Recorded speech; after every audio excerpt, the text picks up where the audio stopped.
deep in the heart of Texas. We're in the business of winning. Don't bet against me. I don't bet anyway. Lose your life. All right, let's do it, baby. Do it. Yes, sir. I got set all my fantasy lineups.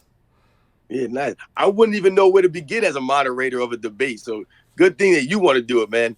Yeah, I haven't done it before, but I figure it's not that bad. I just probably got to keep the timing and the flow down. It should be entertaining, hopefully. Yeah. Russell or Jabbar, I mean, it's pretty tight. I think Jabbar takes it, but that's me. Yeah, man. Yeah, I don't know, man. It's tough, man. Like you said, I guess it depends on what you value. That's what I was telling Dart. I was like, I don't know, man. Like it just kind of depends how you argue it. Man. Yeah, I think it's I think there's a way to win with Russell, but Well, that's just Russell himself, right? I'm not biased. He's my granddad, if you can't tell by the. But all right, that's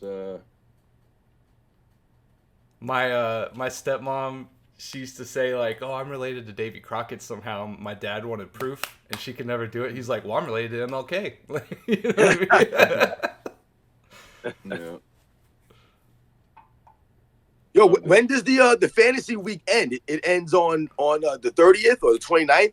Sunday, right? Today? Is this the last day? Yep, it ends today. I don't know if we're live. I don't think I put the auto. Oh, here we go again. Me with my my terrible Audio. It's me not doing this right. I do Where see is it? you. Yeah. Okay. Are we on the regular YouTube? Yeah, I'm seeing us. Okay, so wait, on YouTube we're live? YouTube, yeah, I got me in the bottom left, Robin's in the bottom right, and you're in the top left. Oh, I don't know why it's not showing up on me. For me. Wow. So we're live on YouTube then, I guess. I think what happened is you had a scheduled stream, and then when you started a stream, you didn't do the scheduled one. So. Oh, all right. Well, hold on. I'm gonna stop it then. Okay, yeah. All right. You didn't do your scheduled stream, because I see that one on my page, and we're also live, but the titles are right. The titles are different. Okay. Well, then I stopped that one. Here we go then. Thank you. Yeah. I am bad at this. All right, I'm gonna go live. All right. We are live with Michael Jordan Fans Are the Best, and today we're going to be talking the Fantasy Basketball League for MJFB and the current state of the NBA. Welcome, NMB Sports and Robin, Sports and Fitness Rants. Nick and Robin, how you guys doing today? Doing good. Doing good, man. Great to be back, baby. Let's go. Awesome. I want to go and I want to shout out Lancelot Russell, a member who is in the chat. Thank you for being a member, and he is also part of the Fantasy Basketball League as well. So let's see. Just to address some of the chat, Lancelot says, I thought you were eating Wheaties and changing your Hanes after I went and was talking about we might be a little late. Michael says, I wonder who's winning so far. Lance says, I don't know, Michael. It's hard to tell, especially with games still going on tonight, but there should be 10 wins and 10 losses. I'm sure we'll all be discussed. All right. So since you guys are here, how about we start with your guys' teams and your guys' games? So let's start with Nick. How do you think that your team is doing this week and how your week has gone? And do you think you're going to win your week since tonight is the last night? And by the way, I will be posting who wins within the community page and the final scores tomorrow. But this is kind of like a last minute, am I going to win? How am I doing? How do I feel about it kind of thing? Right. Yeah, so I'm down 75 points right now, but also tonight I have 7 starters to his 4. I'm playing We Fly High. Who is that? Do you know? That is the Stud Rude. I did an interview, and he also did a debate on this channel. Mike Stud Rude. So yeah. So we'll see. Tonight's a big night for me. I'm hoping I gotta have some nice performances, but other than that, I am still liking my team. I think Paulo Banchero, or I never know how to say his name, Banchero. I think he's going to be probably second round. He might be a good pick there that I got. He's been playing really well so far. So most guys have only played 3 games at the most, so it's a small sample size, but I'm still feeling good about it. Yep. Some of your top performers, let's go back to them, have been Kelly Oubre Jr. with 76 total points, Fred Van Fleet, oh my God, with 75. I got to log in again? Oh my God. Are you looking terrible. at my totals for my team? Yeah, so Oubre, his first was 76. I got Van Fleet at 75. Lagoon's Dort has got me 74 points. He's my 3rd highest scorer. He's been playing really well. Bagley's up there at 67. So yeah, it's been pretty good. And I got 7 guys playing tonight, so a lot of those numbers will go up too. Yeah. Oh, what is my password? What am I doing here?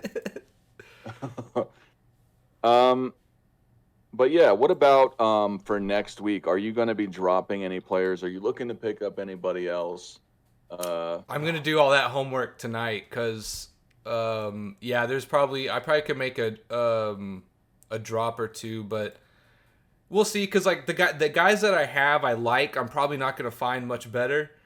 And the guys on my bench, I'm kind of just, I think later on they will be better. So I don't really want to give them up either. So who knows? I might not make any point or any changes, but you never know. I haven't done a lot of research. I was gonna do that today. Nice. What do you think? How could you do better next week? Do you think? Who do you think has been particularly underperforming? And do you? I guess last minute predictions. Who do you think is going to win, you or Stud Rude? So essentially, I need 3 guys to score a difference of like 65 points, essentially. Or my guys that are playing against him are going to all have to do really well. So it's going to be tight, but 7-4 difference in players tonight. And I'm down by 75, which kind of seems like a lot, but I'm not sure. Like, in terms of knowing fantasy basketball, this is all kind of new to me. So, like, I don't know if I have 3+ players playing tonight. Is 75 a lot of points? Like, I don't really know, right? So I'm still kind of feeling it out, but I think it's going to be close either way. All right. Yeah. I don't know if we can see the schedule. Let me see. October 29th. You have 1, 2, 3, 4, 5, 6, 7 guys playing, and Stud Rude has 1, 2, 3, 4. So there's a chance. For sure, yeah, definitely. There's a chance. So you didn't really give a straight answer. So who's winning, you or Stud Rude? I mean, I think I'm gonna pull it out, but again, I'm sort of just talking shit because I don't have like I don't really have like a gauge of if I'm gonna pull it off or not. But I definitely think it's gonna be close either way. But let's say I get the win, I think I can pull it out. I did not realize that we were not on the board. So God, I'm so bad at this. Anyway, I fixed it. Here's the matchup totals for the week. So here we go. There you go, Lance. I just looked up and realized that I jacked it up. Anyway, here are the totals. Donovan Mitchell is the highest scorer on Mike Root's team in totals. DeMar DeRozan. So here's a list real fast. But yeah. All right. Let's get to Robin's team. If it doesn't log me out again, because and then real quick, I'm a little shaky on Austin Reeves the first week into the season. I'm not as confident on him as I was when I drafted him. All right. So, all right, let me just go and as the score of today, before the last matchup, Robin has 584 points to Team Angove's 534 points. Robin's highest performers are Shea Gilgeous-Alexander with 147 points, Karis Oh. LeVert, and Aaron Gordon. And then for Team Engove, Dennis Schroeder, 106 points, and then Steph Curry and Zach Collins. I'll bring up the full thing. How are you feeling about this week and your team? Are you expecting to make any trades? How are you feeling so far with all this? I am making 0 trades. I am making 0 moves. I don't want to hear nothing. Dart already knows my stance on this. How's Julius Randle working out for you, Dart, huh? Julius Randle, huh? Doing nothing out there on the court. I told you should have dropped that dude off. But yeah, I was going to mention those 3 guys that you just brought up, man. That's my money right there. Aaron Gordon, man, he has surprised me already. I know we're only a couple of games in, but his all-around player rate this season, the way that he's been affecting the defensive end, getting the steals, the blocks you guys were talking about, he has been putting up some numbers I wasn't expecting him. Well, I was expecting him, but people probably weren't expecting him. And like you said, Karis LeVert, man. Karis LeVert, man, I was going to talk about him too. That's why I wanted to pick him, because I was hoping that he was going to be able to play some quality minutes coming off that bench with the second unit and being the all-around facilitator. You know, so he's been really lifting me up. SGA, we know what he was supposed to be doing. He's the star. He's supposed to be my main guy. Everything's on him. But those other guys, man, those are the guys that are going to have to really lift it up, the Karis LeVerts. Absolutely. SGA is 4th right now in fantasy points overall, so yeah, he's crushing it. And they're winning, too. Yeah. Oh, I'm real high on the Thunder when we did our Western Conference preview, so I'm all in on them. Robin has 1, 2, 3, 4, 5, 6, 7, 8 players playing tonight, and Team Angove has 1, 2, 3, 4, 5, 6, 7. Do you think we're even? Yep. Do you think you're going to pull off the win this week?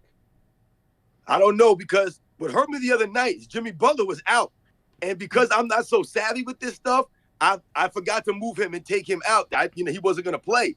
So that I missed out some points right there, because Jimmy Butler, you never know what you're going to get with him. He could come out one game, have a triple-double with 15 points, 10 rebounds, and 10 assists, and then he come out the next game and have 41 points. So, Jimmy Butler's one of those guys that kind of hurt me the other night.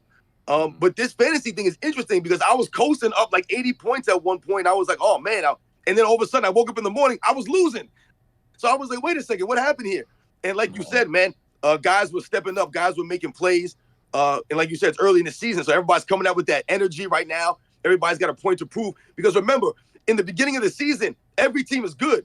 We don't know the bad teams are yet. So everyone is really good. And in their mind, this is when they're really going to come out and start competing at a high level, because everyone's even right now. Even the teams that we think are going to be the great teams, they have to go out there and win.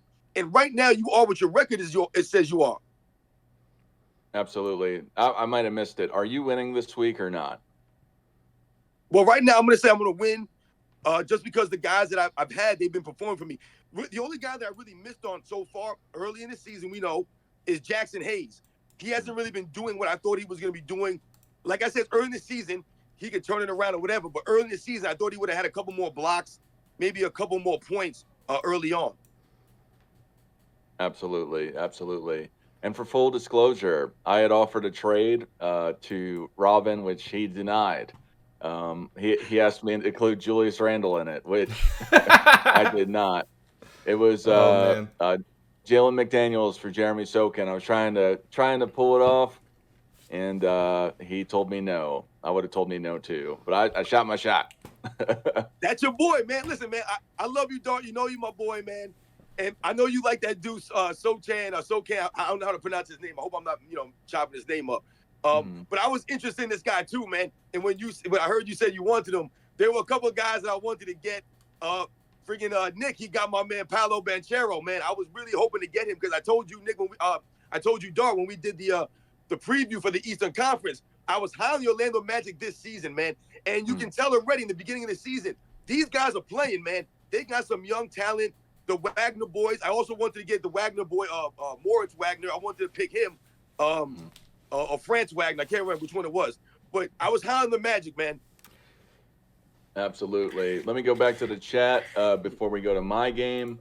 Lance says, I think enemy might have it, as it is 7 versus 4. Michael says Aaron Gordon is a fine player. Lance says, I think Aaron might be MVP of the Nuggets. I think that's a stretch, but he's doing really well.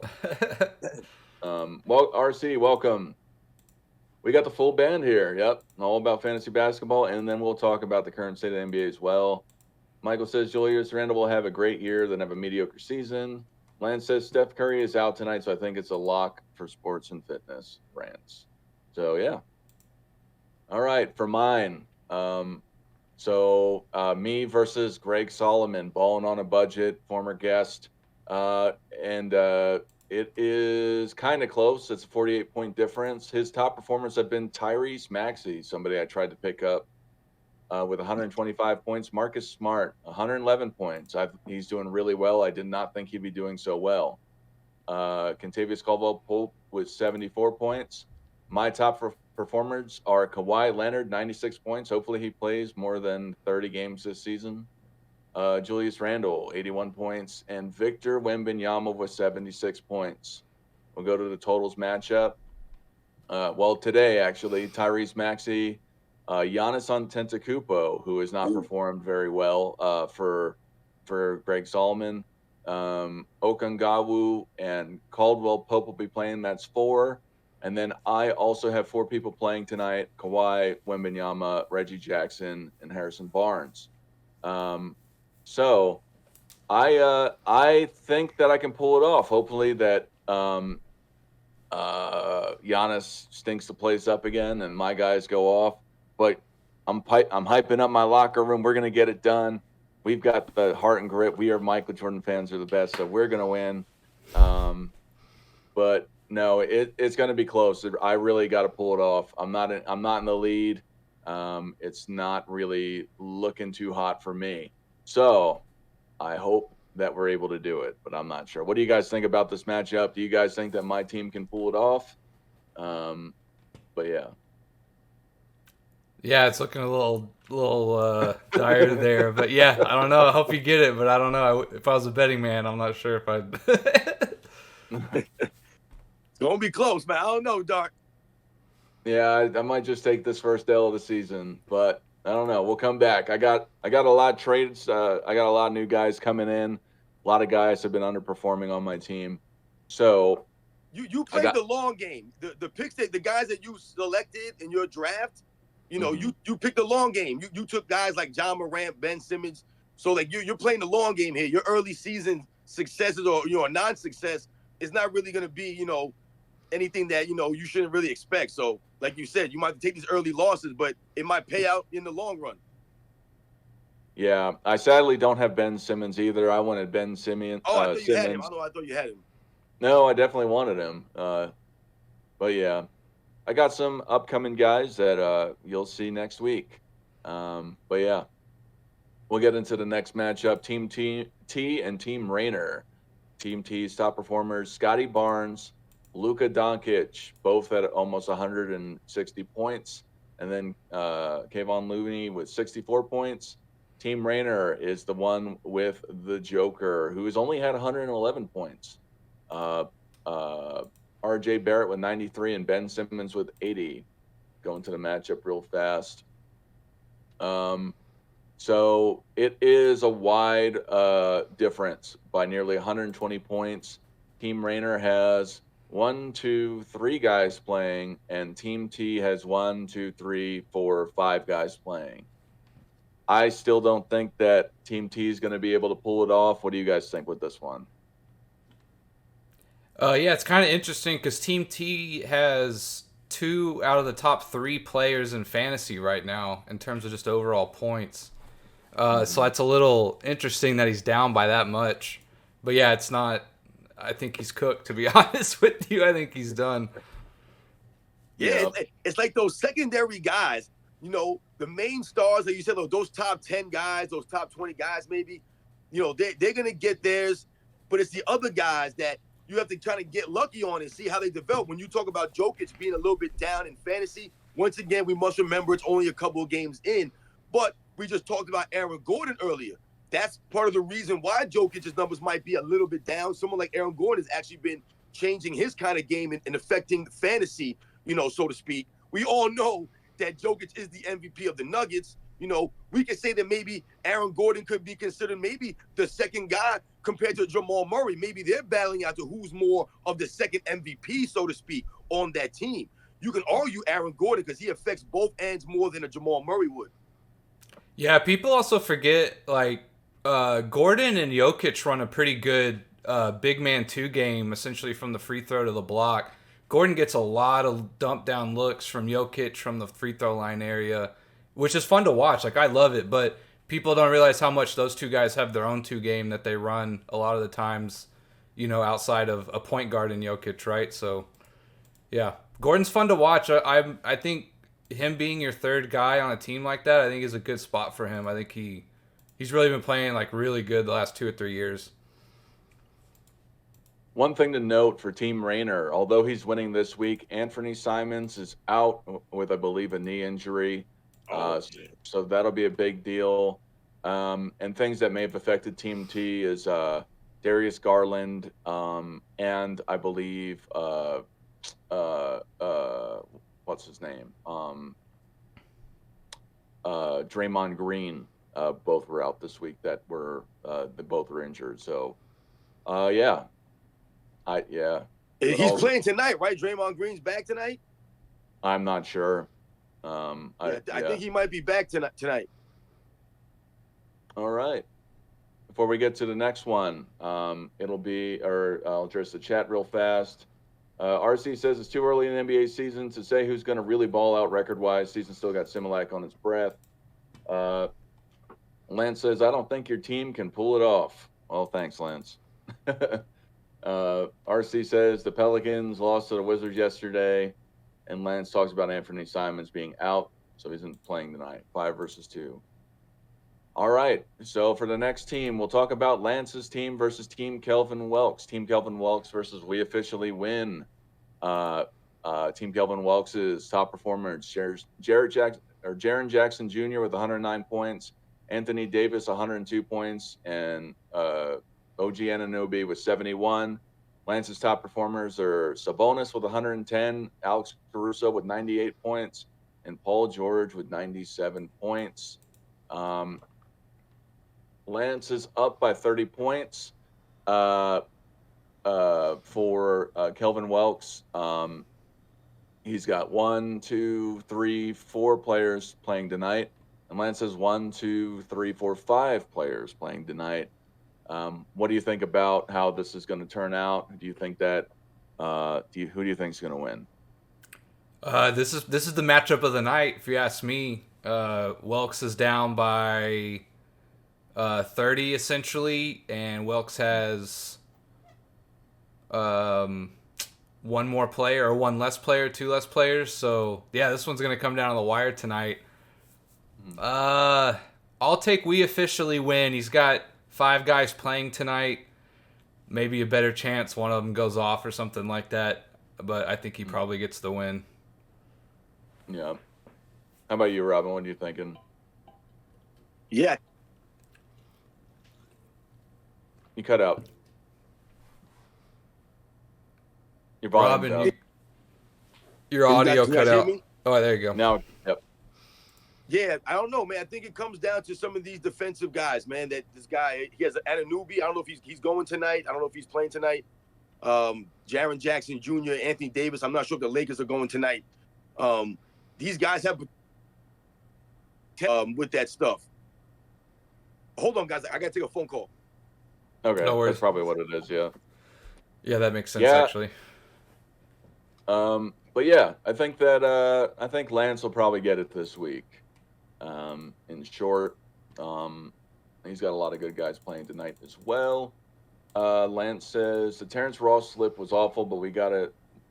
I have someone interested in Lively, which I might offer a trade to, because despite me being high on him, I could get a better steals per minute guy maybe. He does have AD, but I have Sabonis. I think we got the win. That's what Lance is saying. Yeah. Yeah. One of the reasons I only took a Maverick and Josh Green, who I thought he might get some steals and later on in the year he'd be decent, depending on what happens. But one of the things that is so frustrating about Jason Kidd that I like it sometimes, but I also hate it, is he loves to experiment with rotations and starting lineups and stuff, which with our team I don't hate too much because we have a lot of different guys after like our first three. Williams can kind of do anything, Luka and Kyrie. After that, he's probably going to experiment a lot. So that's one of the frustrating things about having a Maverick on your team is like, one thing I'm also noticing is a player can play anywhere from like 2 to 4 games in a week is what I'm noticing at the least and at the most. So you have to pay attention to that. But even if Josh Green were to be scheduled for 4 games, he might really only play in 2 of those just because kid loves to mix it up, right? So that's why I took Green late, like as one of my last pick actually. So I stayed away from everyone else after that. Yeah, absolutely. Let's get into the next matchup. I'm just saying, bro, Chris Raba versus Team Holock. It's a 16-point difference in favor of I'm just saying, bro. That's I'm just close. saying, bro. Yeah. Chris Raba's top guys this week: Cade Cunningham, 109 points; Kristaps Porzingis, 100 points; and Jason Tatum, 100 points. Team Holock, Lauri Markkanen, 126 points; Tyus Jones, 78; and Chris Paul, 76 points. Let's get up into this, and we'll see how many people are playing tonight for each team. Chris Raba has only 2 people playing tonight, while Team Holock has 3 players playing tonight. And those 3 players are DeAndre Ayton, Robert Williams III, and Chris Paul. And I'm just saying, bro, has Chris Middleton and Devin Vassell. Who do you guys think pulls this one off tonight?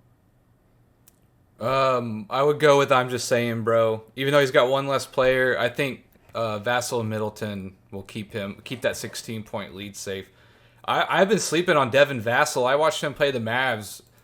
He's pretty good. I immediately went and saw if he was available on the waiver wire, but he was obviously already taken. I totally slept on him. He fell underneath my radar, so he looks like a pretty good player. Yeah, man. He's one of those hustle guys, man. He does a little bit of everything out there. He'll rebound the ball. He's got that long body. So yeah, man, he's good for like you said, steals. He maybe get a block out there and stuff. So I think Nick is right. I think that I'm just saying, bro, was probably gonna pull that out. That's close though, man. You never know, man. Someone tweaks an ankle, man, the first quarter. Yeah. They don't play the rest of the game. All of a sudden, boom, Chris Middleton goes off for 40 points. I mean, Chris Paul could come out and have 5 steals in a game, and drop 30 and have 10 assists, man. You never know with some of these guys. Yeah, absolutely. I think it's close. Chris Paul has been doing really well in general for his role. If I had to say, I'd have to give it to Team Holock. He's got more people playing. It's so close.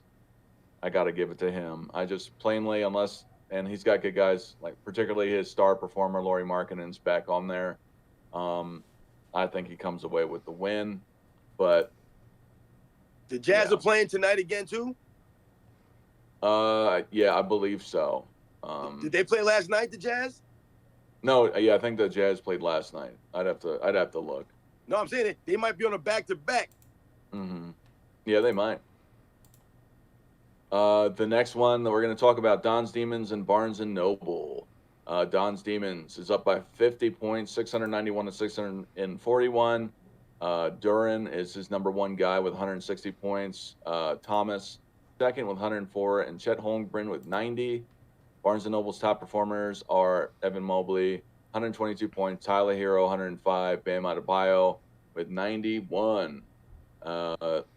Let's see how they match up. Or tonight, who's playing Scoot Henderson on Don's Demons, and then Keegan Murray, Chet Holmgren, Julian Strawther, and Kuminga. So I believe that's 5 versus only 2 players with Kevin Hunter and DeAndre Hunter. Yeah, this one's over. Call the Barnes fight. Nobles, who was down by 50 points. Throw in the towel. Call the Throw in fight. towel. Yeah. Chet Holmgren had like 6 or 7 blocks the other night. 7 blocks. Man. So that's 21. Wait, 21 points. There's 3 points a block. Is that right? 4 points. 28. Wow. Okay, so that's like a third of his production, or about half, really. Yeah. I mean, that's crazy, man. Yeah, so whenever we were doing this and I found out what the points were, I just said, once I got past the first few guys, I was like, I just want guys who shoot a lot of shots and we're good at steals or blocks. And like that was like all I was going off of. I hope over the long run it plays out. But yeah, Holmgren, man, he's got 90 points, you said. That's pretty good. Mm-hmm. Let's see where he is here. He's like top 50 right now, which is, for him, that's pretty good. Yeah, like you said, it's still early. He's still feeling himself out, you know. Yeah. Lance was talking. This is the closest matchup, I think, with Team Holock. He's got it. Lance says Paul will get more minutes. Utah's not playing tonight. Don's leading with the most points in the league still with 5 to play. I got to play him next week. I'm not liking it. Yeah, it's probably he's doing pretty good, it seems like. And Lance says I got to make a big move. And some other guys that did not perform that are big names on or haven't performed as well. Zion Williamson, Anthony Edwards, Keegan Murray. I don't think I had said. Yeah, absolutely loaded team. Don's Demons may be an early front runner for at least regular season record winner. All right, the next team, No Mercy All-Stars, Austin City Ligaments. Austin City Ligaments is up by 100 points. Oh. No Mercy All-Stars has LeBron James at 99 points, Nikola Vucevic at 74 points, and Drew Holiday at 69 points. Austin City Ligaments has Joel Embiid at 104 points, Derek White at 93, and Rudy Gobert at 83. This one's over too. Probably over. For No Mercy All-Stars, who's down 100 points, he's got 5 people playing, all great guys though: Brogdon, LeBron, Andrew Wiggins, Cameron Payne, and Keldon Johnson. However, Austin ACL has 4 people playing with Josh Giddey, Shaedon Sharpe, Joel Embiid, and Jalen Green. Do we all agree that this one's over? Yeah, I think so. Yeah. Congratulations, Austin City Ligaments. Brad has some guys need to die on your team. So there was I forget, maybe you brought it up or something, but isn't LeBron on some kind of minute limit or like 28, 30 minutes or something? Yeah, that's what they were reporting, but then in the second game he played about 1 billion minutes. So Okay. I don't know. He played 35 minutes. Okay. Yeah. I guess we'll wait to see if we actually see it. He will play what he wants to play. He's LeBron James. Yeah, for sure. If they're up or something, he's coming out. Although I don't think they're going to blow a lot of teams out. So we'll see. We'll see. Yeah. The next team will be Scott's Tots and Budapest Breeze. Scott's Tots is down by 107 points. His top performers are Desmond Bain, Tyrese Halliburton, and De'Aaron Fox. Team Breeze's is Robinson, McCollum, and Ball.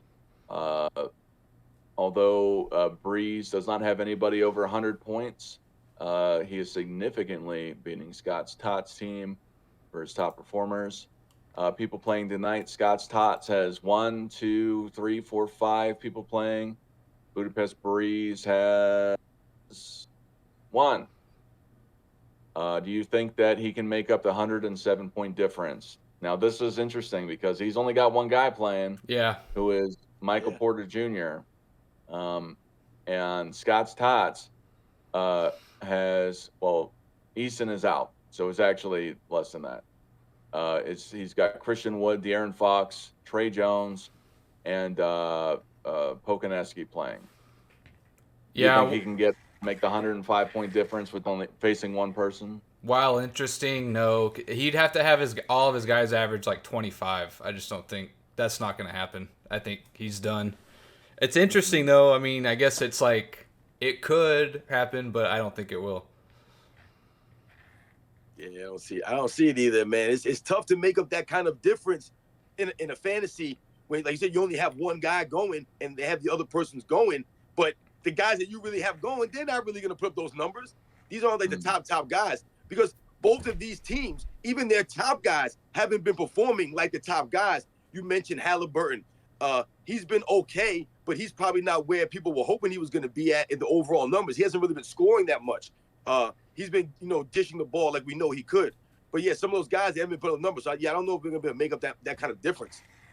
Mm-hmm. Yeah, having to do this weekly, I think actually adds a little bit of another like interesting decision making like element to it, right? Like you really have to kind of think about it and look ahead. And even if a guy plays 4 games, another guy plays 2, like you might sit there and be like, I actually might want to play the guy who plays 2 games, or it's just having to look a week out and look at a schedule and all that stuff. Like definitely makes it a little more interesting, right?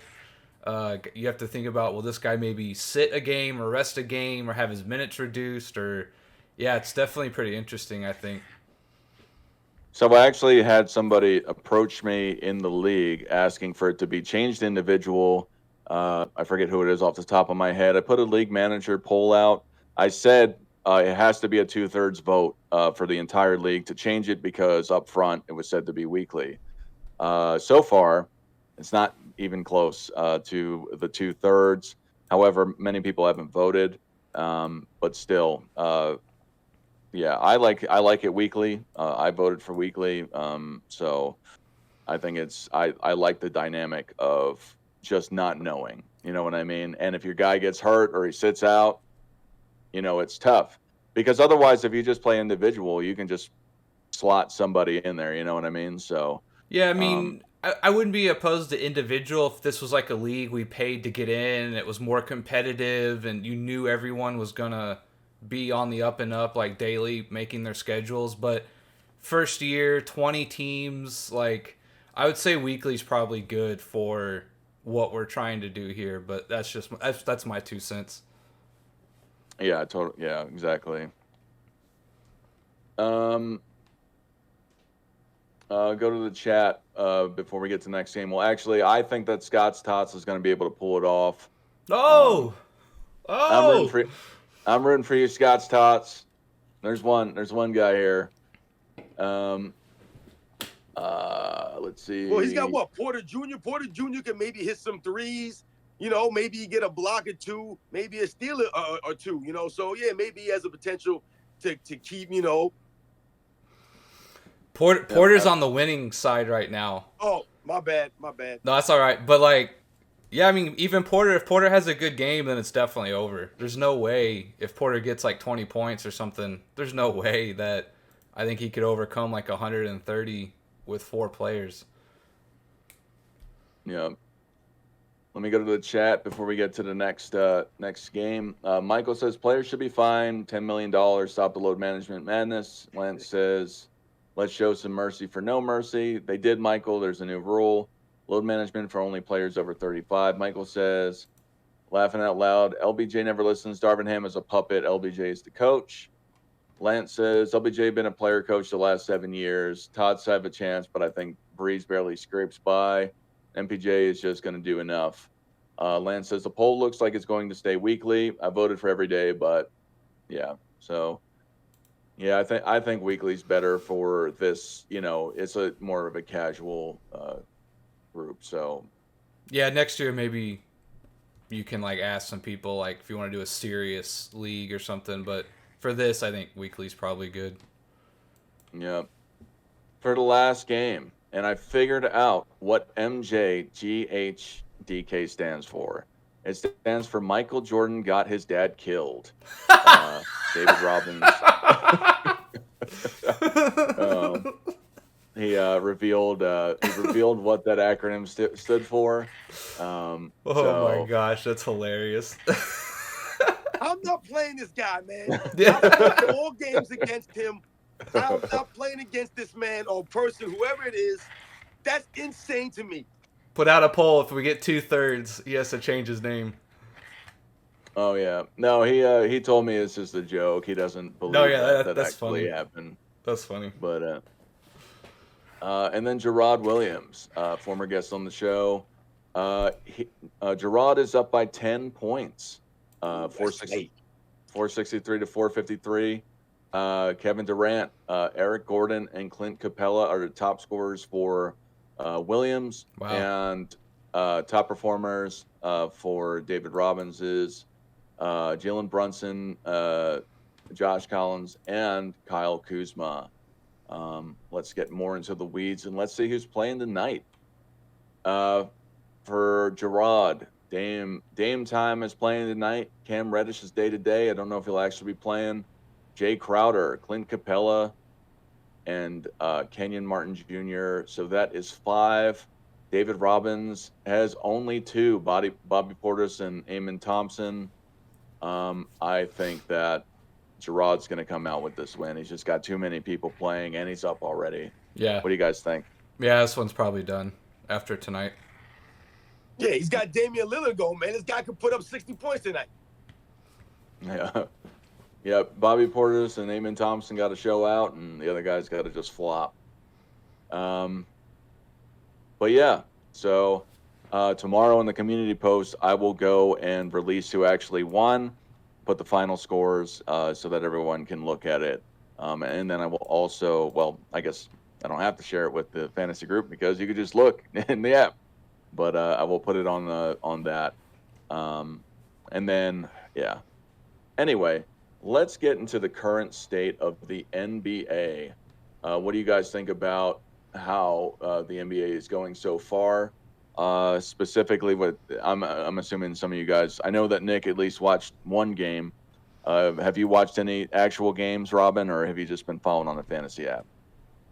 No, yeah, I've been watching some of the NBA League Pass. You know, oftentimes in the beginning of the season, the NBA League Pass will offer that stuff for free. It's like the first week of the season or whatever. So I've been bouncing around, which makes it also hard to watch one particular game. You bounce around to all the games that are going on to get a feel of how the guys are playing together. But yeah, I think the NBA, like, once again, the beginning of an NBA season, the beginning of really any season, if you're a fan of it, is the most exciting part. Yes. Up until Yes. you get to the playoffs. It's so exciting because you don't know what's going to happen. You don't know if your team is really good, if your team is going to be really bad, like we were talking about earlier. You don't know how the team is going to work out. Everybody's healthy, so to speak. That's really when the season is exciting, man. And I think that the beginning of this NBA season has been great. We talk about that guy, Wembanyama. I was really impressed with him the other day when I didn't necessarily watch the game per se, but I was flipping around and I saw that he had been 0 for 6 from three-point range early in that game. And when I saw the end of the game that they had won, what really impressed me is that he ended the game 0 for 6 from three-point range. So what that showed me is that he didn't necessarily be like, you know what? I missed those first 6 threes. Let me keep shooting those until I make one. No, what did he do? He was like, you know what? Let me get into my bag. Let me start doing other things that I'm good at. Let me score in other ways. He didn't just keep chucking the threes. So I thought that was real impressive, man. But yeah, the NBA is looking great right now. Yeah, this is my favorite time of the year. If you are lucky enough to get a baseball team in deep into the playoffs, which I have right now, start of the basketball season, holiday season, like this is easily football's like in mid swing. We're starting to see who's gonna get where. Like this is easily the best time of the year. There's just no doubt about it in my mind for like the next 3 or 4 months until football's over and the holidays are over. Obviously, we still have basketball, but right now, I think in the sports world, like if you're a sports person, I think this is easily like the best time of the year. So I definitely agree. Like besides playoff basketball, for me, like the first week or two of the season is like the most fun to watch. You kind of, like you said, you see who's improved, who's maybe taken a step back, what teams are surprising you, which teams are struggling, right? It's there's just so many storylines going on. Definitely for sure. I love this time of the year, beginning of basketball. I'm going to watch the Mavs and Brooklyn game today. I saw that crazy baby hook 3 that Luka hit or whatever. So I didn't watch that game yet, but I probably will watch it today and do some kind of video on it. But yeah, I watched the Spurs Mavs game twice.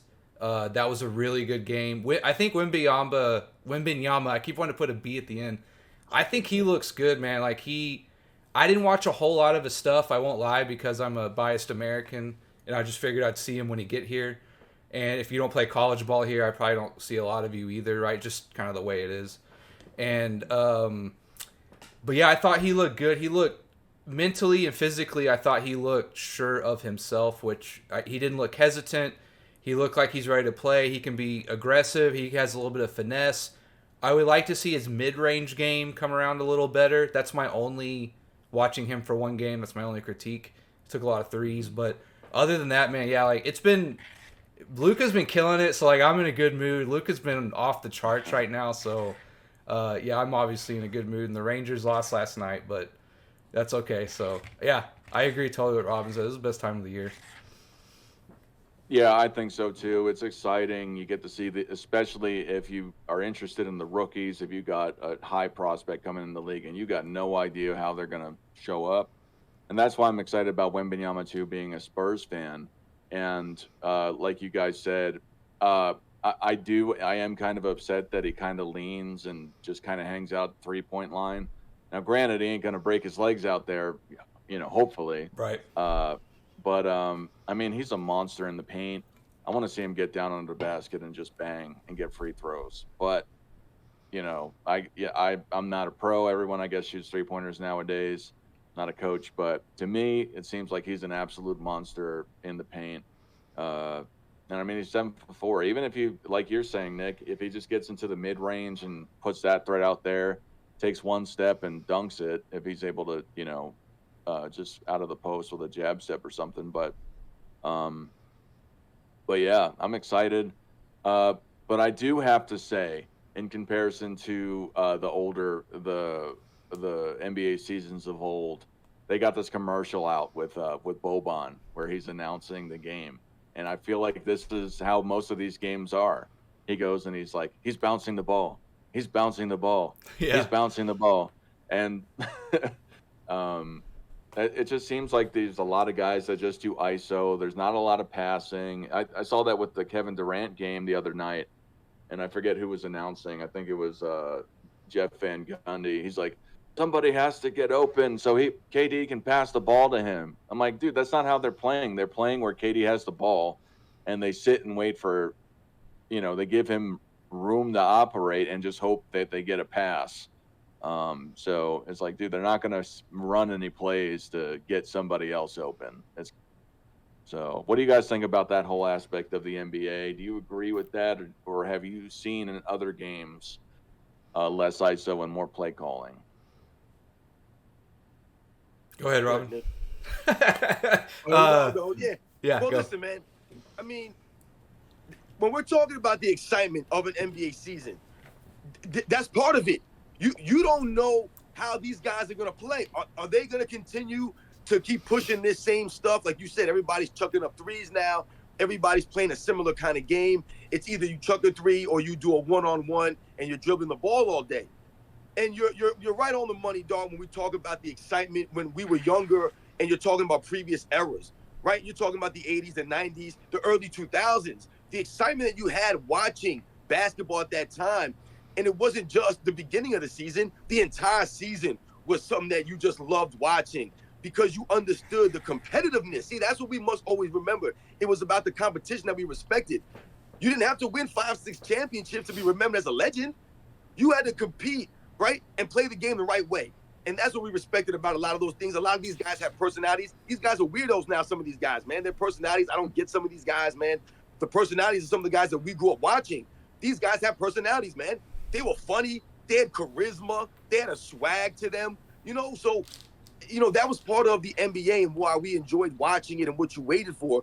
So, yeah, I think some of the style of play that has been going on, we're always talking about. The All-Star game. These guys are shooting like 123s in an All-Star game. No one's doing any kind of defense. It's not competitive. It's crazy. Those are all things we're talking about. But the beginning of the season, we always have the hope that these guys, there'll be someone. Like we talked about Giannis some years ago when we respected how he won his championship. Now look what Jokic has been doing. Some of these guys are starting to develop some old school type games. Even what Luka Doncic does, it's considered kind of like an old school type game because he uses his body to a degree. He posts guys up. He scores in different ways. He's not just out there doing nonsense all the time. No. Yeah, that's a good point. Like, has ISO killed the viewership of basketball? Like, that's actually maybe a good topic. It's definitely because it can be fun to watch. Like when I see an ISO and there's like 10 seconds to go, and Kobe's got someone out on the wing. Like that's really that's like dog eat dog stuff, kind of stuff like that. I love that. But during like the course of a game, I can see where it gets a little like what are we really commentating on, right? Like Durant's got the ball, he's sizing his guy up, he pulls up. Like that's really in terms of what you're talking about the commentating. I do feel like ISO maybe is hurting the game a little bit in terms of just like things to talk about, the action, the pace, in a way. Even though pace is up a little bit, but yeah, I can see that. That's actually a good point. Like he's on the wing, he dribbles, he backs him down, turn shot. Okay, that seems to be like 50% of the game now, right? So I definitely agree with that take on it in terms of the original commentator take. Yeah, yeah. And speaking about pace, if you go and I think pace is getting equatable to the '60s pace that people go and call all their stats inflated. Would you say that's the same nowadays? Do you think that you should take into account the different pace of different eras? Do you think that that matters about how good a player is or how you match up them in all-time rankings? For instance, you could argue that LeBron James scoring is due to the higher pace than what Michael Jordan had for in general with the league. Do you think that that matters when you go and you compare all-time greats against each other as pace? Either one of you. Well, I mean, listen, I've never really got the whole pace thing. Like, I get it when it comes to the analytical aspect of what they're saying. Mm-hmm. But for me, when I think about, guys in the 60s, like you said, the numbers, these guys that had these outstanding or astronomical rebounding numbers, right? People point to these kinds of things. But we must remember, to rebound the basketball, it requires effort for you to do these things. Not saying that all rebounds are created equal, but it still requires some effort. The numbers that we're talking about in this era, and why we say it doesn't really hold up, is because the rules have been changed to help in favor of these things. It's like when you think about the NFL, there are guys that have way more passing yards than some of these all-time great quarterbacks. Some of these all-time quarterbacks that are doing things now, like a Kerry Collins. Go look how many yards Kerry Collins has compared to some of the all-time Hall of Fame quarterbacks. How many times this man had 5,000 yards in his career, and what the numbers these guys are doing now. It's because the rules have been put in place to favor the passing game, to take away from the defense. So the numbers that these guys are getting in the NBA is because the rules have been put in favor to help those numbers. That's what the NBA wants, them to score more points, to them to shoot more threes. They didn't shoot three-pointers in the 60s. They didn't shoot three-pointers in the 70s. There was no such thing. So most of the game was predicated around the rim. So most people are around the rim. You're going for rebounds. These guys were getting rebounds because they were going for these rebounds. So we have to think about those things. There were no rules put in place to help them get more rebounds back in those days. The guys took the shots that they took because that's how they were learning the game of basketball. These guys are the pioneers, man. They're the pioneers. What film did they have to watch to learn how to play the game of basketball? What videotape did they have? Did they go to clinics? Did they go to these camps in the 50s and 60s to learn to play basketball? These guys are pioneers, man. Yeah. Yeah, I think it's all contextual, right? Like you have to. This is where like you have to know the game. Like you have to know the history of the game, so you don't just say something and it makes no sense to people who do know the game, right? If you know like past paces to current pace to what it was like in certain eras, you can contextualize stuff and say, maybe this guy wouldn't have done this or that, but at least knowing the game, you can start with some kind of baseline of how do we start comparing or talking about the game? It's like, well, you kind of have to know it and know what the past was to today. And so, like, I don't know, the whole pace thing, I don't know. You look at Jordan, though, right? The 90s was some of the slowest inside-outside basketball there was, and Jordan is points per game, the greatest scorer we've ever seen, right? So, I don't know. It doesn't. I think it's nice to note, but I don't think it makes like a huge difference in terms of just the pace per se, right? Because if you know that context, right, of okay, well, it's a faster pace, so maybe the rebounds are higher, and you go, okay, but how much higher? Like 2 or 3 possessions? This guy's averaging 8 more rebounds, or what have you, right? You can sort of say, how great was someone in their own style and era, I think is really the way to try and look at things. Not so much like, well, he wouldn't have been as good. No, it's just that, like, if Bill Russell played today, he'd probably have a little 15-foot turnaround or something. Like, the game's just different, right? So if you just know that, I think it's easier to compare eras and people and things like that, right? So I don't know, like, I don't think the pace really. Do I look at Dr. J less because he played in a higher pace? Not really. I think he'd score a ton in any era, right? Any pace, right? Kind of with my Jordan example. So that's like my 2 cents on it. Absolutely. I think it doesn't really matter. I just hear people go and they excuse legends of old because the pace was higher. Like, oh, well, the only reason he got 22 rebounds is because they did whatever pace metric or whatever. So that was just something that I thought. Let me address the chat real fast. Uh, Lance says that Wembanyama is getting into foul trouble a lot, but we'll see if he can get that under control. Lance says, I think there's been less ISO than last year. Michael says NFL is still great because of competitive or competition. NBA has none. Lance says the lively highlights over Wemby was real, and the Caruso 3 to force the Bulls into overtime where they won was great. I've only watched highlights, but the highlights seem like there is less ISO.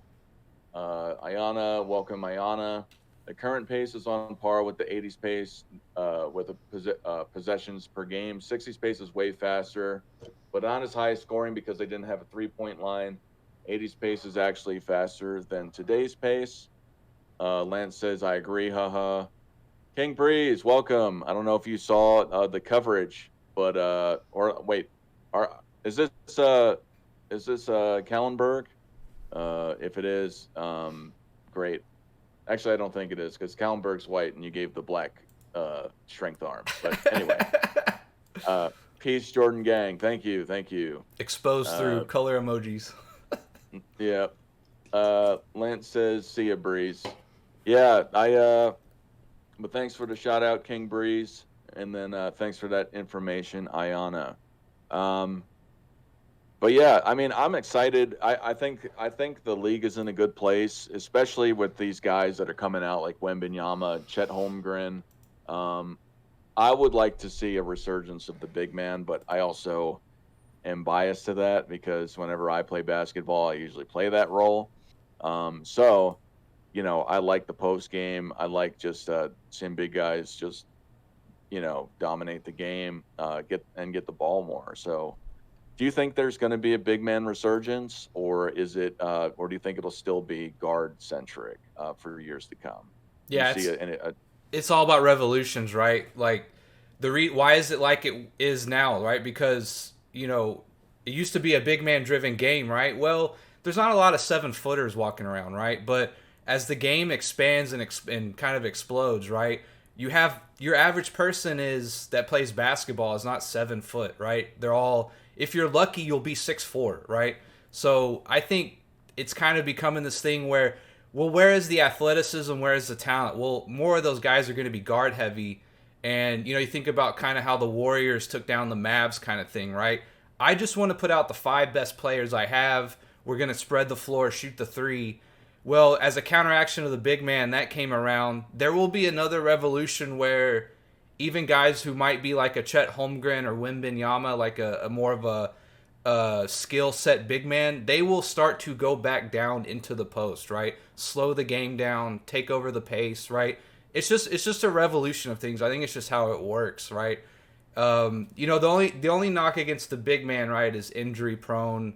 You could say that kind of hampers your highest ceiling you might get out of someone, right? It's a big risk, whereas a guy who's 6'6", maybe just, I don't know what the numbers say about that, but I'm pretty sure, right, that just being a large human being, the bigger and bigger you are, it's just, the odds just go up, right? So that's the only thing I think might hamper like a truly 7 foot plus 250, 280 pound big man, right? But other than that, yes, I think there will be a resurgence of the big man, right? Even if it's someone like a Dirk, right, a big man who can shoot, I think there will start to become an emphasis on attack the hole, post up, let's get easy shots kind of thing, right? So yeah, I think when it happens, I don't know, but yeah, I think it's just a matter of time, right? What do you think, Robin? Do you think it's trending to a big man centric game again? Yeah, I mean, well, listen, I think it has everything to do with what you were talking about earlier when we were talking about how the game needs to be more team oriented, right? So when what we're watching now, what we don't like is that everyone feels that they're a shot jacker. Everyone's shooting now. So think about this. When we talk about baseball, sport like baseball, what's so impressive about baseball is that if you're only doing it at 25%, that's actually really pretty good. And if you're doing it at 30%, then you're a Hall of Famer. So we talk about, those small details in baseball. When it comes to basketball, we shouldn't be dealing with that kind of nonsense. But what are we dealing with? We're dealing with the 30%. These guys who are shooting three-pointers at 30%, 31%, 32%, 33%, 34%. Everybody thinks they're a three-point shooter because they shoot 33% from the three-point line. This is what we've got it down to. When back in the day, you had to shoot the ball at 36, 37, 38% to even sniff being called a shooter. That's the problem now. When you have the big men playing, these guys make it more team-oriented. Look at someone like a Jokic or someone like a Antetokounmpo or someone like an Embiid. You can feed off of these guys. Everybody can eat off of them. If you just have everybody standing around, everybody's dribbling outside on the perimeter, James Harden, i.e., it don't work like that. And that's what we need to get back to. Michael Jordan, guys like Kobe Bryant, these guys, they're anomalies. That's why we say Michael Jordan changed the game, because everyone was thinking you had to have a big man to feed off of to play the game in and out. That's the way it's always been done. That's basketball. The rim is 10 feet high. So like you said, the taller people are supposed to have the advantage. Get in down to the big men down low.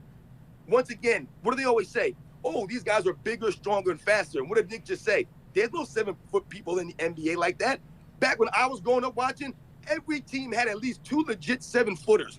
Almost every team had a legit 7-foot dude that was out there. It ain't like that no more. So I don't know about that word bigger. Yeah. I would like to see it trending, but just what Nick was saying earlier about the injuries, I think, to be fair, I think a lot of the injuries come, and I'm reminded of this because I rolled my ankle on Wednesday last week coming down on a rebound. I think a lot of those injuries come from just playing down low, getting rebounds. You're just mixed up with everybody. And obviously you can get injured going off of a drive. You just step wrong. I'm not saying it's the only way to get injured, but when you're constantly running into people and jumping up and you can land on somebody's foot, fall down the wrong way, I think a lot of that has to do with injury. And I think that's part of it. I think that a lot of teams like to try and stay away from that to keep these guys more healthy. But yeah, I still think, especially with the new quote unquote dynamic big man, the skilled big man that could shoot threes, that can do everything. You got Chet Holmgren now, you got Wembanyama, you got Jokic. You could put Embiid in there, Antetokounmpo. These guys are all, are the guys that just came into the league are trending to be stars, and the guys that are already in the league are stars. Those 3 guys are the MVP, getting the highest MVP votes the last few years, and they're all big men. So I think especially when you get these more dynamic guys into the league, I think it's going to trend that way. I'm happy to see that because they can still play post up when they need to, and I'm happy to see that. Let me get into the chat real fast. Mike Israel, welcome. He says good morning. Ayana gives me the thumbs up. Michael says I'm going soon. Thanks for coming, Michael, if you haven't already left. King Bree says absolutely, peace greetings, not the I'm leaving, peace. Okay, exactly. Yeah, that's what I took it as. King Bree says I like the Orlando Magic, young team. 90% of those guys are young and have been fun to watch. What do you guys think about the Orlando Magic? Yeah, I think his Orlando Magic is my Oklahoma City Thunder. I think they mirror each other in a lot of ways. SGA and Paulo are kind of coming into their own. They've definitely established themselves that they can play at a high level in the NBA. Good young talent, good rosters. Also teams that I think mentally like they don't really have any. They have nothing to lose, right? And they have everything to gain. I think young guys, if they can ever latch onto that, is good. Of like, we're young. We're not really expected to do much. Like, let's play with that mentality, right? So I think those might be the two, in terms of like a national basketball fan scale, those two teams might be, like, if you had to pick one in each conference, I think in terms of like, I want to see where they go the next 5 years, I think those two teams are probably at the top of that list. Mm-hmm. What do you say, Robin? I know you've talked about the Magic quite a bit before. Yeah, man, that's my team, man. We talked about that in the Eastern Conference preview. And yeah, the Orlando Magic were a team that I was hoping. And this was, due to some of the things that I saw them do last season. They had a stretch there towards the end of the last season where they looked really, really good, man, where they were starting to put it together. And I was like, you know what? I think this team, man, if they can start out the season on the right foot, and keep that confidence, like Nick was saying, they don't really have anything to lose, so to speak. But what you need is confidence when you're young like that. You have to believe, hey, we could win some games in the NBA. And if they could start off on the right foot, I thought this team could be very competitive. Are they going to win the championship? No, they're not going to win the championship. But for them to make the playoffs, for them to make the play-in is a step in the right direction. That's what they need to develop that confidence down the road. And they got, like you said, they got some young players, some guys. They got Cole Anthony come off the bench. Jonathan Isaac, this guy is like a pogo stick out there, man. He's everywhere running around, man. And like you said, Banchero, I was really high on him in his all-around game. He was bigger than I thought he was. I didn't realize he was that big. And when I watched him play, his size and his ability at that size. And Markelle Fultz, man, the guy that was going through all those issues, man, he's continued to be a solid player for the Orlando Magic, man. So shout out to the Orlando Magic. Yeah, I'm excited to see where the Orlando Magic goes. However, like Nick was saying, I'm higher on OKC, at least right now. I think they got the pieces right now to go forward and just grow on that. And I think that in the next few seasons, well, even this season, I think they'll be in the playoffs. But I think in the next few seasons, they'll be absolutely true contenders, especially with the development of Chet. But the Orlando Magic is great too. I just don't, I could see them being a play-in team, but outside of that, I don't think they're going to get super far in the playoffs. I don't even know if they'll actually make the playoffs outside of the play-in. Yeah, I picked them for the playoffs. If you remember, I picked them. I had them making the 7th spot. Yeah. Yeah, I got Thunder finishing like top 2 this year in the West. They're like my out of nowhere overachieving team. That's the dark horse? Yeah. Thunder and the Magic, though, are 2 of the 4 youngest teams average age in the NBA as well. So they definitely are young and bright future. So I'm definitely interested to see where they both go. What are the 2 other The Spurs are number 1. I also, I think, mentioned that the Spurs, in terms of like their salary and what they have, and I think there's probably a couple moves they make in the next year or two.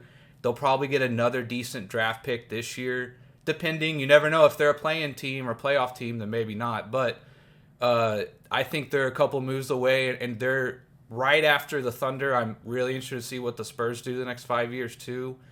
And then Thunder's 2, Portland 3, Magic 4, Pistons 5, Jazz 6, Hornets, Pacers, Nets, Grizzlies round out the top 10. Nice. Let me go back to the chat real fast. Mike Israel says King Breezy saw Jabari Smith Jr. try to baptize Wemby. Someone's gonna put him on a poster soon. I guess that's gonna happen. I agree. But that's good though, man. That's what we always respected about the guys back in the day. Their willingness to be put on a poster. They didn't turn around and hide most of the time. They went up there and they challenged shots. And that's why some of these guys, you'll see all-time greats on posters from back in the day. Because they went up there and challenged it, man. So much respect. Yeah, for sure. I think as a kid, you're always like, oh, I don't want to get dunked on. And then once you play a little bit, you're like, if you play against good enough people and for long enough, you're going to get dunked on. You're going to get made look stupid. And you're going to get crossed up at some point, right? Like, it's just how it is, right? If you're scared to, like, be embarrassed or fail a little bit, you'll never be good at anything, right? So that's one of the things my dad always told me. He's like, there will be times whenever you're like, I don't want to play anymore. This is stupid. He's like, keep going. Like, everyone gets made a fool of at some point, right? If you play this game long enough and against good people, you will look stupid at some point. I brought it up before. The first time that I got really dunked on, I've been quote unquote dunked on a few times, but I don't necessarily count them because it's like a backdoor dunk. And I got dunked like essentially behind me, but I was supposed to be guarding the guy, I got beat. But I'll bring this story up again, since we're on the topic. I was playing one-on-one with a D3 college player. We checked the ball up, and I sagged off of him because I saw him playing a little bit before. Couldn't shoot. And he just brought the ball up right in my face and dunked right on my face as I sagged off of him. And that was pretty terrible. I didn't play him that far back anymore because I wasn't going to get dunked on again. Yeah, But, actually, my worst one, my own teammate dunked on me. Well, I was just playing like a pickup game, and like I go up to get a rebound, and this guy he's 6'9". He played at Illinois. I don't know if you remember when Illinois went undefeated and they lost to North Carolina, the championship game. That was maybe 15 years ago. They had like Darren Williams and someone else. But anyways, he was like a freshman on that team. But I went up to get some rebound, and I mean, it kind of all happens so fast you don't even know what happens. But you just kind of like come forward as some guy dunks over you, and you kind of fall on the ground. You turn around, and it's your own teammate who just dunked on you, helping you up, and he's like, "Sorry about that." It's like, I don't know, like, hey, if you scored, that's all good with me.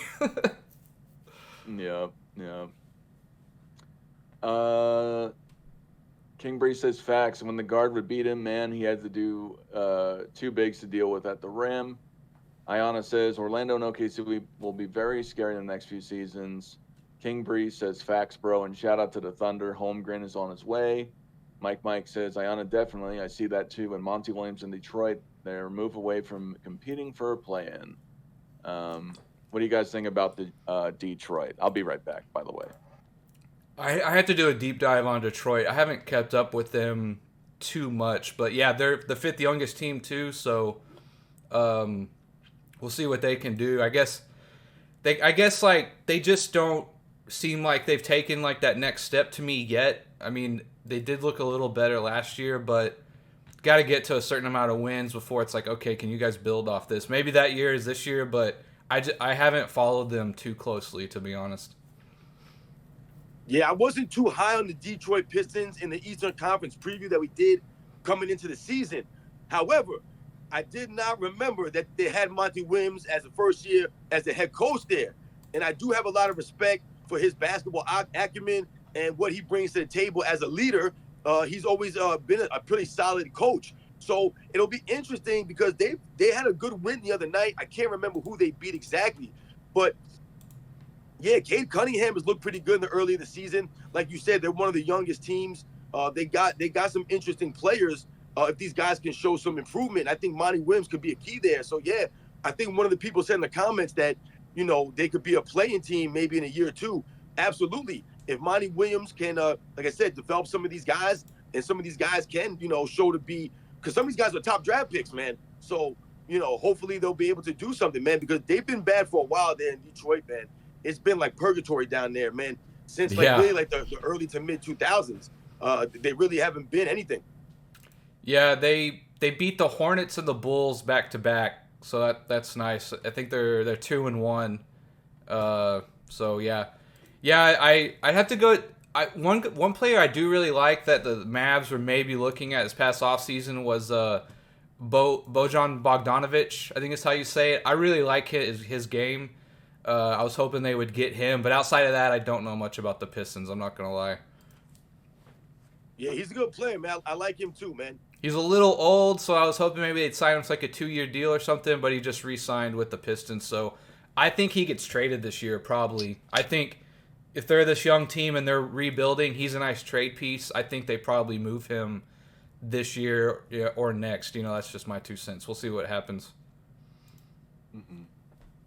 Yeah, for Detroit, I think they're a couple years away from being a couple years away. I think that's what I said. The process that never ends. Yeah, but yeah, I mean they got some good pieces on there. I got Jaden Ivey on my team, who was a rookie last year, but he's not starting anymore. So I hope it doesn't turn into how the Sixers were, where they just get a lot of good picks and then they just toss them and just move them and never really do anything very deliberate with their picks versus just picking picks to get more picks. Yeah. But King Bree says, excuse me. Yeah, King Bree says absolutely have to respect the 100. Ayana says I haven't had a chance to see Detroit play yet. I definitely have to check out a game. So I mean we're live right now, but I'm just gonna ask this question. Would you guys want to make? I feel like it'd be better if we separate the fantasy basketball from another topic. I think because there's been a lot of people that came in that may have been looking at either one or the other, and then they've left. So I think that maybe, and I mean, and I can just do it myself if you guys just want to stay to the topics. You know, I don't want to take your time if you guys aren't interested in commenting on the fantasy basketball league. But would you? I think it would be better if it's separate. Would you guys want to comment on the fantasy basketball? If not, I can just do it myself. Yeah, man. Anytime I can make a show, I'm down. So it's your call. Like you let us know if I'm available. I'm here. Okay. Yes, yeah, just like Nick, man. If I'm able to do it, man, I would do it, man. This was fun to me, man. It also keeps me in the know because sometimes I forget these things, man. I forget that someone's not playing, or I got a game, guys are playing tonight, and I forget about this fantasy stuff, man. I told my wife the other day, I was like, yo, I gotta go check my fantasy team real quick, man. Yeah. Yeah. Yeah. Next time I'll keep it separate, and because I think it's just been different. Plus, this channel is more about. I mean, like it does have modern NBA topics, but it's more like past stuff. So, but yeah. I did want to ask you, not to get off topic, but what did you think of Wemby so far? Oh yeah. So I was hoping he'd be coming right out the gate, and I mean I'm not saying he's not, but like more right out the gate. I want more from Wemby. Yeah.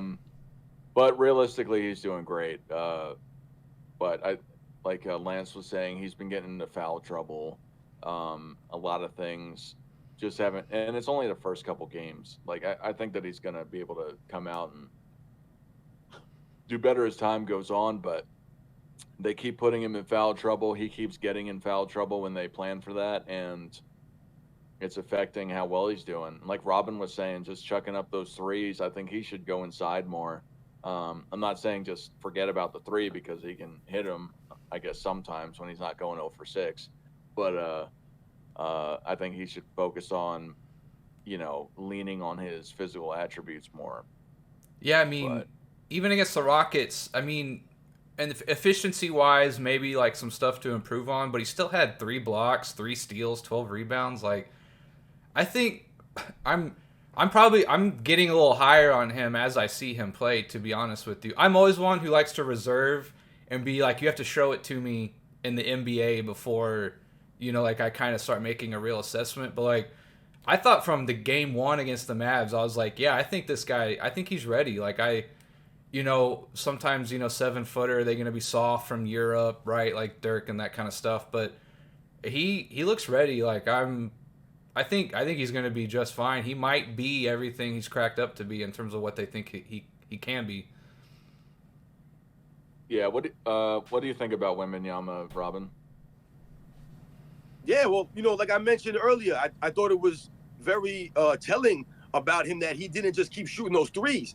He was 0 for 6, and I believe it was like, I don't know, halfway through the third quarter, or whatever it was, if I can remember correctly. And throughout the rest of that game, he didn't attempt another three-pointer. So, like I said, he had understood that, like you said, to do other things, to mix it up, not to just keep chugging those threes up, and maybe shoot the team out of the game. They came back and won that game. I think, like you guys were talking about, what's hard for some of these younger players is, yes, you may have the all-world talent, you may have the height, the crazy freak, dimensions and things like that. But what happens in an NBA type of league is the grind of an NBA season, 82 games, that's a grind right there, right? And also you're going against coaches and players that are smart, who will guard you a certain way. They're going to set up schemes against you. Remember, when you come in with the hype, you come in with all that stuff. people are preparing for you. They want to come at you. That's what we talk about. A lot of these all-time great players, when they came into the league and they took off right away, i.e. a Michael Jordan, what he had to deal with. He had to deal with the physical nature of the NBA at that time because they were not going to be embarrassed by some 21-year-old rookie who was in there dunking on everybody. So what were they doing? They were elbowing Michael Jordan. They were fouling him hard, right, to teach him a lesson. What Wembanyama's going to deal with now is the mind games of some of these NBA players. Like you said, they're getting him in foul trouble. That's due to him being young and not understanding the game, so to speak, like some of these other guys, the veterans, and some of these coaches game planning against him to try to shut him down. No, I totally agree with that. Let me go back to the chat real fast. Lance says, I think separate is cool. I enjoyed the fantasy coverage. Thanks, Lance. Yeah, I think that might be better because I think people are having two separate things on one. You don't know what's happening at the time, so you're just trying to hope. And if you don't like it, you're going to leave. So if you're on the other side of it. Jared K says, oh, yeah, I'm not commenting today because I don't want to piss people off today. Jared, I'm fine with you commenting, man. I didn't have a problem with it. You know, I say that a lot in my head. I'm like, I'll see something, and I'll just be like, nope, I'm not gonna gonna comment. I'm just gonna walk away.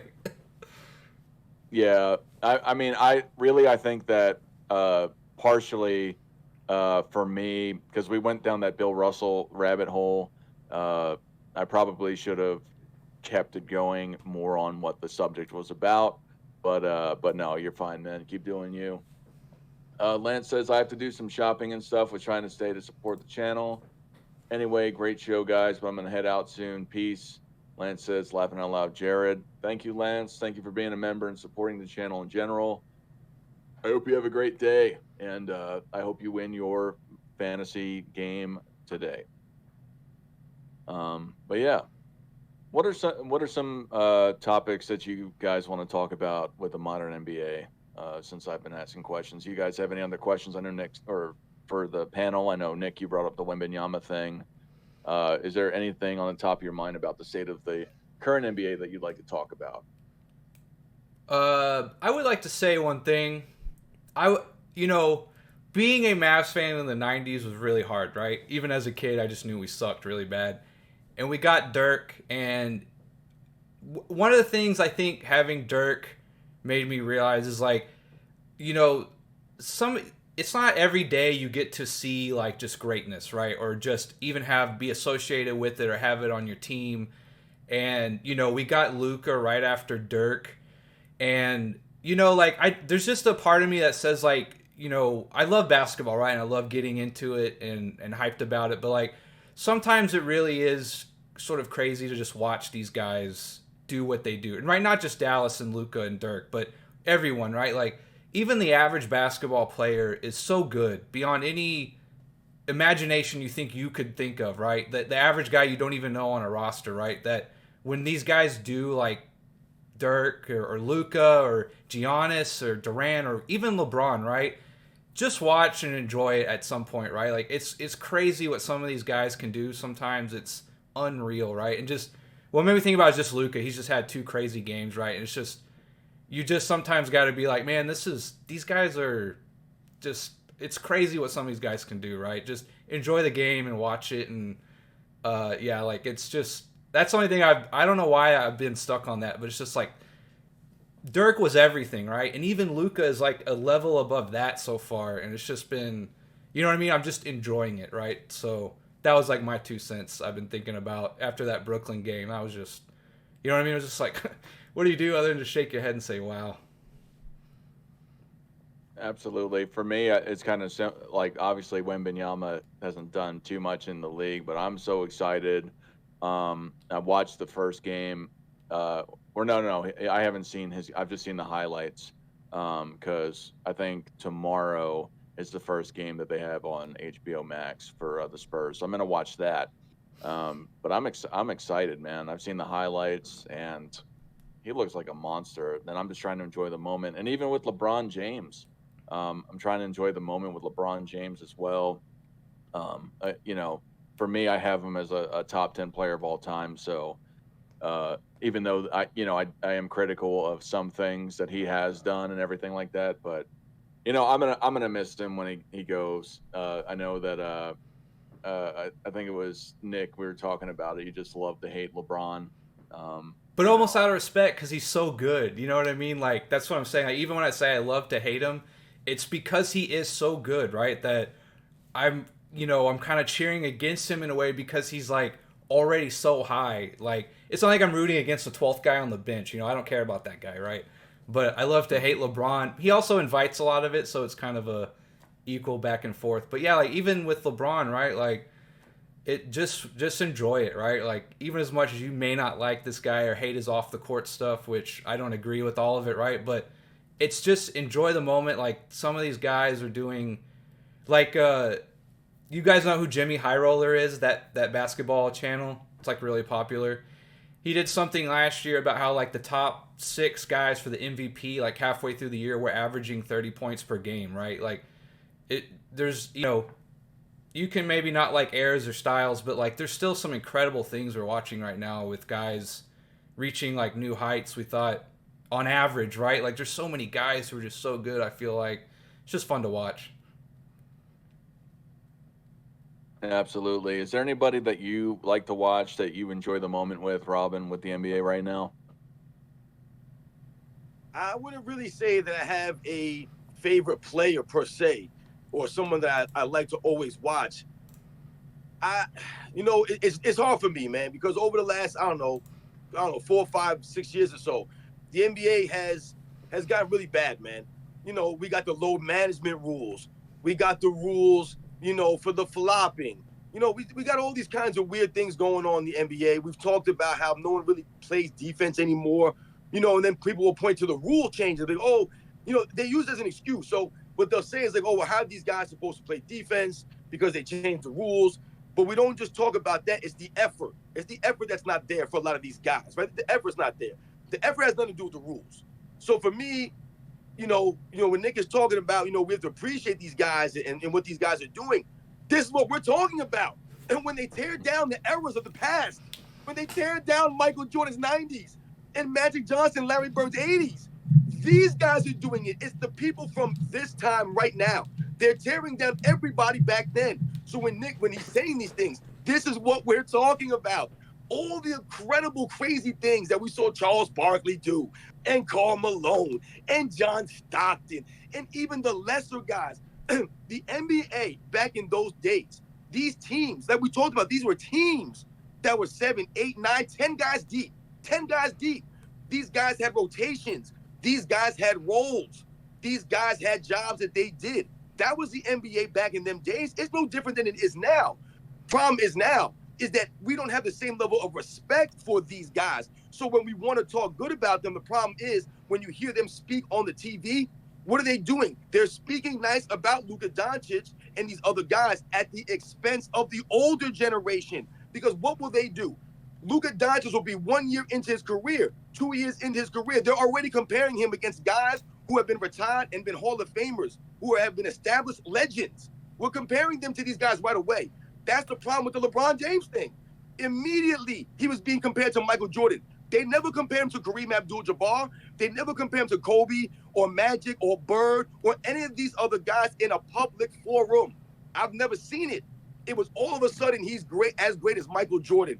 That's the problem here. So we want to celebrate LeBron James, but the problem is every time they talk about him in a positive way, it's at the expense of the generation that I watched growing up. And that's the sad reality of the sports right now. That's why people like us, we're here to talk about basketball the way it's supposed to be talked about, to give Luka Doncic his props without tearing other guys down, to talk about Jokic and all these other guys without tearing anybody else down and making it seem as if what they're doing now is something that we've never really seen before in terms of, oh, these guys weren't that skilled or that good back then. Yes, they were. Yeah, I mean, I agree with all that, and there's always going to be like negative things about every generation of basketball or what have you, right? I guess I was saying as a fan, I'm just enjoying watching basketball, right? Like, it's always just nice to, I agree with a lot of what you just said, but at the same time, No, like, I'm agreeing with what you're saying. That's what I'm saying. okay. That's the problem. The problem is that they're not doing that on TV. They won't let us celebrate these guys because what do? They make it about comparison. Everything's a comparison now. Yeah. Why can't we just celebrate what Steph Curry's doing or this guy's doing and not compare it to these guys? There's no need to do that stuff. Everything is like, is he the greatest shooter of ever? Is he the greatest dribbler ever? Is he the greatest defensive player ever? It's always going to be ever. Yeah, that's okay. Now I get what you're saying. Now I get what you're saying. 100%. I know what you're saying now. Okay. Yeah, everything's got to be like You're right, Nick. This is what we're talking about. We want to celebrate because these guys are special, man. That's why we like these guys, man. Like you said, Luka Doncic, man. These guys are special, man, and they shouldn't be put in that same category, you know. And we're like, oh, these guys aren't that great because now everybody's bitter now. They want to start hating on these guys now. Yeah, 100%, definitely. Yeah, and I never understood that. And people, I was talking about Bill Russell on this last live stream that Jared K is talking about, and I know you've said this, Nick, particularly, but I don't understand the argument about saying that, oh, well, everything he did doesn't count because there were less teams amongst other things. So to me, I don't understand why people tear Bill Russell down for things that, for one, weren't in his control. He just dominated the league for what was in front of him, amongst other players like Michael Jordan, Larry Bird, Magic, for things that weren't in their control. Like it's their fault that there were less teams or that they didn't shoot 3-pointers or there wasn't a 3-point line. Like, dude, like, are you kidding me? So you're saying that they're not as good because the future didn't happen yet and the game wasn't what it is today? It's insane. And I like to use this analogy because I've heard people say that Bill Russell couldn't even play in today's league. It's like, for one, that's insane. But two, you know, it's like saying that a Spartan isn't as good as an African militiaman with no discipline. And I'm not saying that NBA players today are undisciplined soldiers or anything like that in respect to that analogy. But you're looking at a Spartan and saying that even though the Spartan didn't have some of the tools or some of the layout of the battlefield, that they can't compete. If you put the Spartan, how they lived, into, you know, today's world, you know, within that analogy, they would absolutely thrive. And it's ridiculous to go and say that these guys, you know, couldn't compete or wouldn't be able to play. Yeah. Bill Russell was one of the greatest track athletes in the country. You know what I mean? Like, this guy was a freak, dude. Like, he really was. Like, his high jump and sprinting and all that. Like, I always say this, right? Like, imagine if LeBron had a track and field background, right? That's, you know what I mean? Like, these guys were not scrubs. Like, these guys would go up against anybody physically, right? And then in terms of styles, if they played today, right, Bill Russell would come up playing like we did, right? Like, he would play like guys do today and stuff like that, right? But still keeping that sort of physical dominance. And obviously his mental capacity for competition was second to none too. But yeah, like, I don't get that, right? Like, I might say, like, well, I think his championships are a little inflated, but in the same breath, I'll say, if he played today, like, he would still crush dudes. Like, I just think he would. And some people say, like, oh, back there they couldn't play. Like, could you imagine Wilt or Bill running up and down the court in today's game? Like, I think they would be just as good, if not maybe even more inflated numbers, right? So I don't like the whole dissing, like, players couldn't play. Wilt Chamberlain's still the best athlete, I think, pound for pound, physicalness and all that we've ever seen, and he played in the 60s and 70s, right? So I don't buy that either. The whole they can't play today kind of stuff. What about you, Robin? What do you think about that? Yeah, I mean, listen, you know how I feel about this stuff, man. Don't make me go on a 10-minute rant right now with this nonsense. Because listen, the problem for Bill Russell, it seems to me, as the years have gone on, because when I was growing up, there were only a certain amount of guys that you ever heard mentioned all the time. It was the same names, man. It was Bill Russell, it was Kareem Abdul-Jabbar, it was Magic Johnson later on, and Larry Bird. It was Wilt Chamberlain. These are the names that you always heard as the greatest of all time, guys who could be mentioned with the greatest players. Maybe somebody would mention Oscar Robertson. Maybe somebody would throw in a Dr. J. Somebody might throw in a Moses Malone or Jerry West or something like that. The problem for Bill Russell is that he has such great success, the 11 championships. It's almost similar to Michael Jordan. What do they do with Michael Jordan? Because he's 6-0, they can't explain it. They have to deteriorate his competition, his era. Same thing with Bill Russell. What does everybody say about Bill Russell? Oh, he only played against a certain amount of teams, and he had all these Hall of Fame teammates. But once again, they're using that to diminish Bill Russell. That doesn't make any sense to me. You cannot diminish Bill Russell off of these aspects because, once again, like Nick said earlier, you must know the history of basketball. And how do you learn the history? By listening to people who know more than you and humbling yourself to understand what they're saying. So when we have Rex on here, even though me and him do not see eye to eye on a lot of the Michael Jordan aspects, this man knows more about the game than I do. So when he starts to speak about the conditions that these guys played under in that time, we must also take those things in consideration. When they say, hey, these guys could play in any era, really, can you deal with the kind of things that Bill Russell is being called?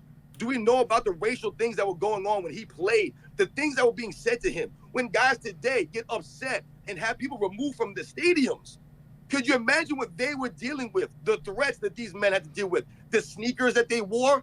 Really? Are we going to talk about the shoes, the floors that they played on? How Rex told us about how they used to hang the rims, the wires that they used, the way the rims hung, the rims that they used, which is why guys weren't shooting 55% from the field and all this nonsense. We talked earlier about these guys being the pioneers. They had to be the creators of this stuff that the guys that came later watched.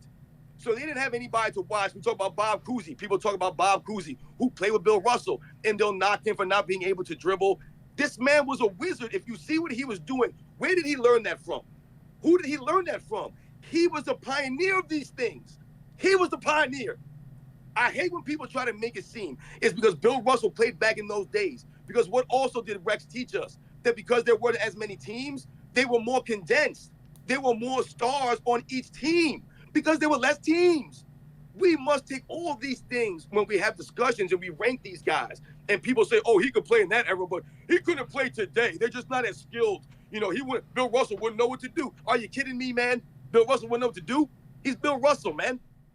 Yeah, I had literally someone comment on a video or something that I think he said Jordan. He's like, Jordan played against plumbers and stuff in the 90s. And I'm like, what are we talking about here? Like, you think 20 years later the human species is just, like, all of a sudden players are just, like, these super soldiers or something? Like, that's just not how, like, evolution or progress works. Like, if anything, they might be 1 or 2% a better athlete. That is not going to make a difference when comparing who Michael played against, right? I just thought, it's like, that's so silly, man. Like, in the 90s, like, now we're saying 90s athletes were, like, somehow some kind of artifact from the past. Like, I don't buy that one either. It's kind of silly. Effort transcends the eras.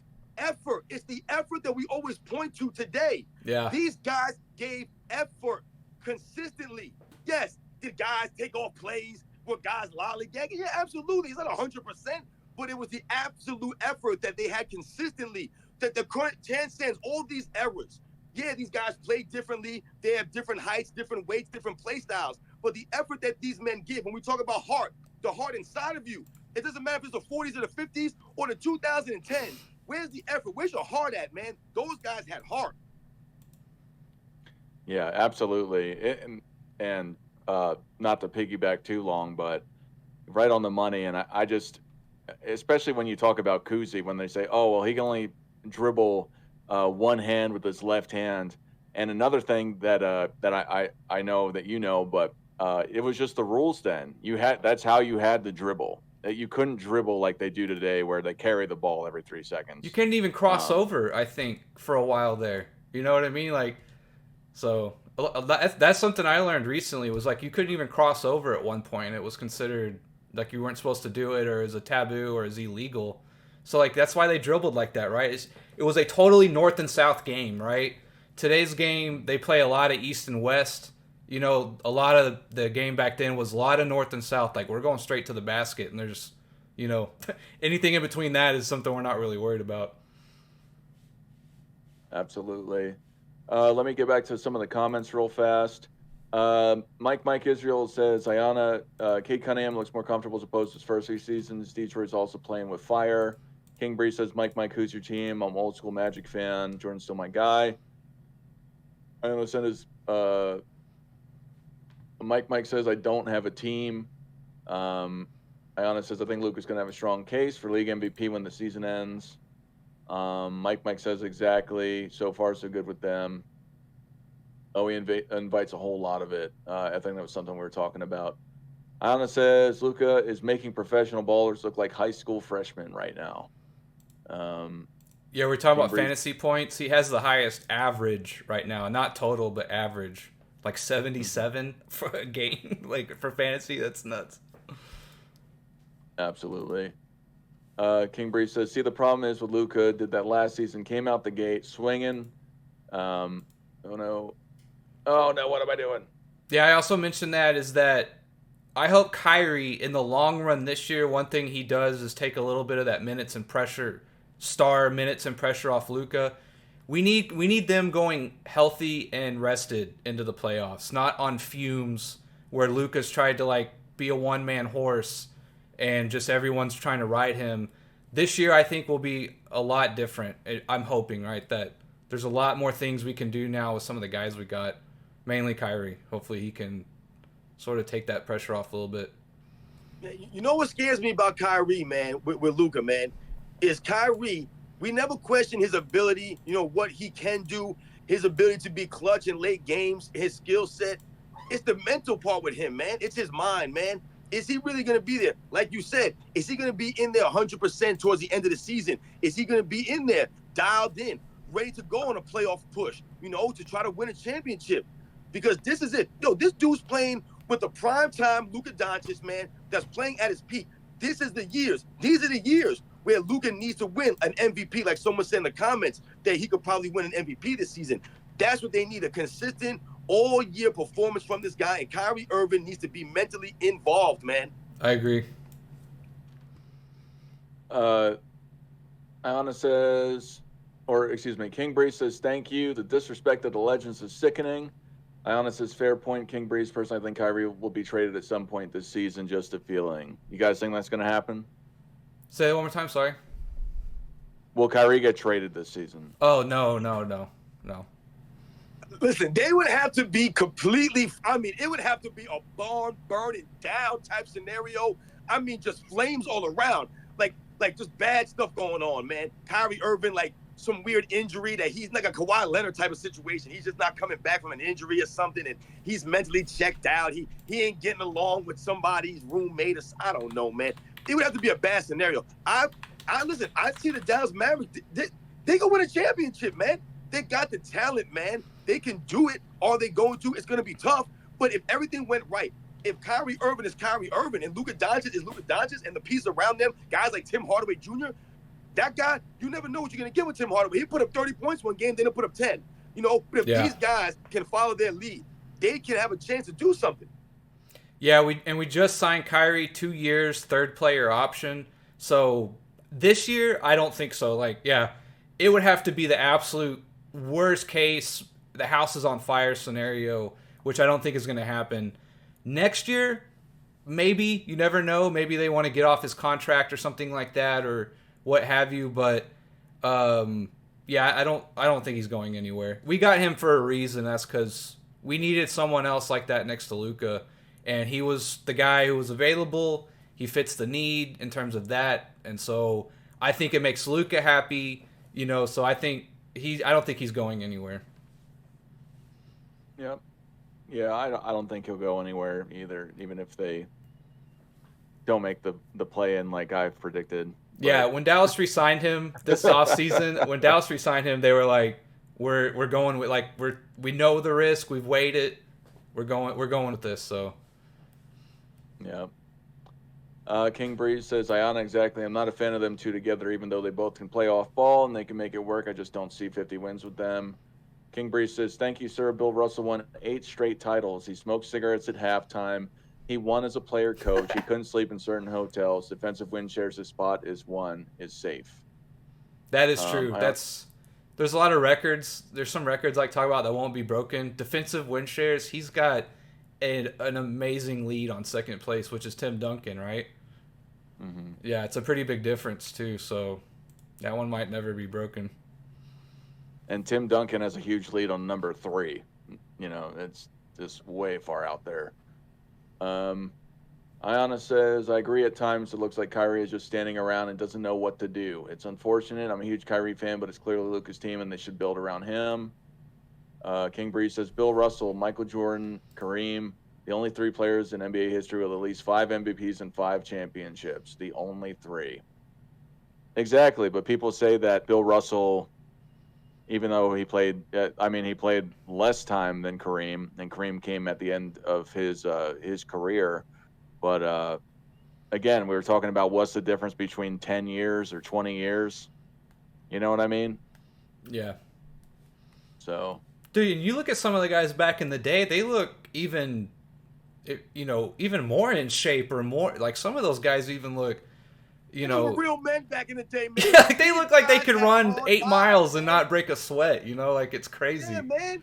These guys had to change their own tires. You know what I'm saying? They Yeah. had to do all the dirty work themselves back in them days. Like you said, what that guy say? Some of these guys couldn't even sleep in certain hotels. These are real men. Like you said, some of these guys had day jobs on the side, man. Yeah, for sure. Yeah, that is crazy to think about. yep. To St. Jackson, welcome. If I'm saying your name wrong, I apologize. Or is it Toussaint? I don't know. Russell was an amazing athlete at King Breeze. Wow, I did not know that they were the only 3 to do that. Yeah, I never really think of it like that, but yeah, they're the only 3. And if Finals MVP, I wonder how many Russell Finals MVPs he would have won. But 11, yeah. Although wasn't there one that Jay Havlicek? I think it was Havlicek had a really impressive series. He might have got 1, but yeah, he'd probably have 8, 9, 10 or something like that. Remember, he lost 1 to Jerry West, so we know he wouldn't have had any 11. So we know that. But that's the thing about Bill Russell. Even though he had great teammates, we can clearly say that Bill Russell, like Nick said, let's say he had a chance to win 10 Finals MVPs. I believe he would have won maybe 7 or 8 of those. Absolutely. Because maybe Sam Jones wins 1, maybe Tommy Heinsohn, John Havlicek. Yeah, absolutely. Those guys would maybe win 1 because they were great players also. We can't diminish them also. Yeah, but he was absolutely the motor. Yeah, he was definitely the anchor. So, yeah. And that the year that he lost to Jerry West was the year that the Finals MVP was created. So the first Finals MVP was given to Jerry West on the losing team in the 1969 NBA Finals, and also highly contentious, especially nowadays, because they did flirt with giving LeBron the Finals MVP, but it doesn't make sense. How are you the MVP and you can't even win the championship? But, or at least for me, that's how I look at it. What do you guys think about that? Do you think that people that don't win the championship should get the Finals MVP? I'm a little torn because, yeah, I think it should be sort of like a cherry on top of winning the championship as a team. So I do largely agree that, like if it's close, it should go to someone on the winning side. Like, however, though, if like, let's just say, you've got 2 teams, and let's just say they have bad performances, right? And one guy is just clearly the best. I don't know. I'm the competitor in me wants to say, like, if there's clearly a better player on the losing team who like did everything he could, everyone agrees like he played his ass off and everything, then it'd be hard not to give it to him. So that's why I say if it's close, right? Like if you have 2 guys who average 25 and 10, it goes to the guy on the winning team, obviously. But I don't know. The competitor in me sometimes says, like, man, some guy just went out there and played his heart out and he lost, in the 7th game by 3 points or something. I don't know. It's kind of hard to deny that player, but usually it should go to the winning team. Mm-hmm. What do you say, Robin? Yeah, well, I mean, Jerry West, that was the only time I believe that has ever happened really that the loser got the award, right? So obviously people understand the importance of actually winning the championship. However, I had a debate on this on Dart's channel, and I debated Judge about this Finals MVP awards, and we talked about this. And when we think about Jerry West winning the Finals MVP in '69, let's not forget, like Nick was talking about, this went 7 games. This was not a 4 games to 2 or a 4-1 win, and he got it. This was a 7-game series that Jerry West scored, I think 42 points in that 7th game, whatever it was, and they lost by 2 points. It was a 2-point victory for the legendary Boston Celtics, who had notoriously been beaten down on Jerry West and the Lakers for all these years. Let's not also forget that Jerry West's nickname is Mr. Clutch. How many people do you know are called clutch and you look at their finals record and it's 1-8? But why is Jerry West called Mr. Clutch? Because the man put on a show. Whenever it came down to the Lakers and the Celtics in the finals, it wasn't Jerry West's fault why they lost. Jerry West was out there doing his thing. That's why he was awarded that award in 1969. The man was outstanding, was sensational, and you can see how they could award him that. But yes, overall, absolutely. I think the winning team should always get the finals MVP, and the NBA has done that ever since. All right. Are there even any other good examples since Jerry West where I know you brought up the LeBron one. What year was that? 2015? 2014? I think it was either 20. It was against the Warriors. One of those years. Yeah, they because lost once again, though, this is why these arguments don't add up. Because even Judge talked about these things. Remember, he talked about Shaquille O'Neal against the Detroit Pistons in 2004, I believe that was, when they lost 4-1. How could you be the Finals MVP if your team lost 4-1? How valuable were you? Also, with LeBron James, that was a 6-game series in 2015. Yes, LeBron James was out there without his two best teammates. Other guys stepped up a little bit.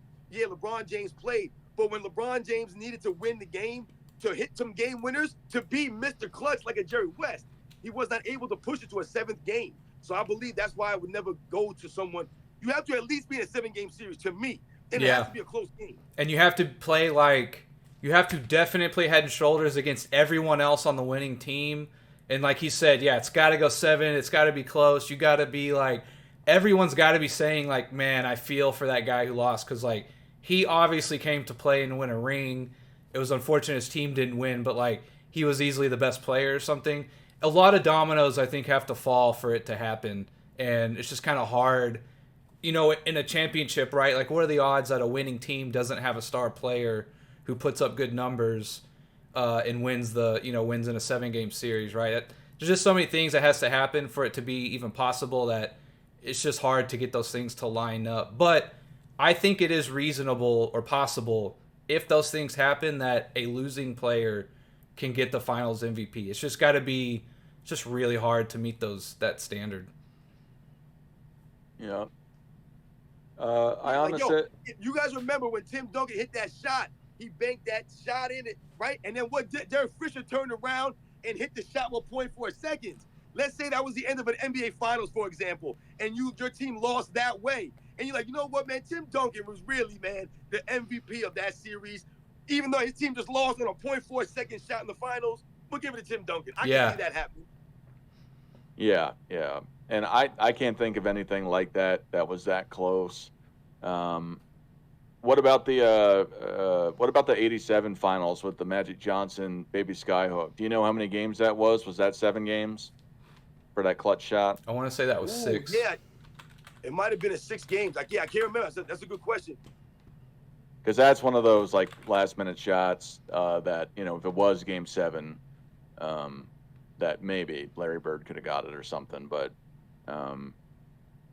other than that, Larry Bird made that play against the Pistons in the series before that in '87 when he stole the ball on the inbounds from Isaiah Thomas and passed it off to Dennis Johnson. The Pistons were up 3-2 right there.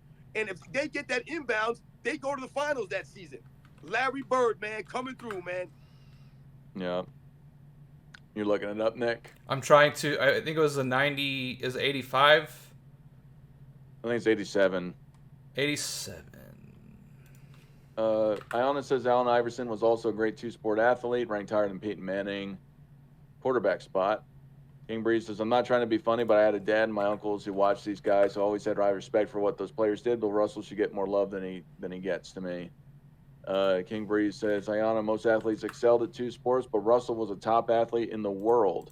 But a lot of guys don't know it. But yes, Iverson was amazing, like Randy Moss was a basketball player. Mike says, I'm 45 years old, and I respect all eras. And Oscar Robertson, I have in my top 10, and guys look at me like I'm crazy. Big O had no weaknesses, and they still don't care. I'll just quickly comment on that. I understand that he was great, but I kind of put him in the same light as the Wilt Chamberlains of the world, even to even like LeBron James. Great with the stats, great individual players, but he only won the one championship. So for me, I don't have him there because I feel like you got to actually win at the highest level significantly to be considered a top 10 player.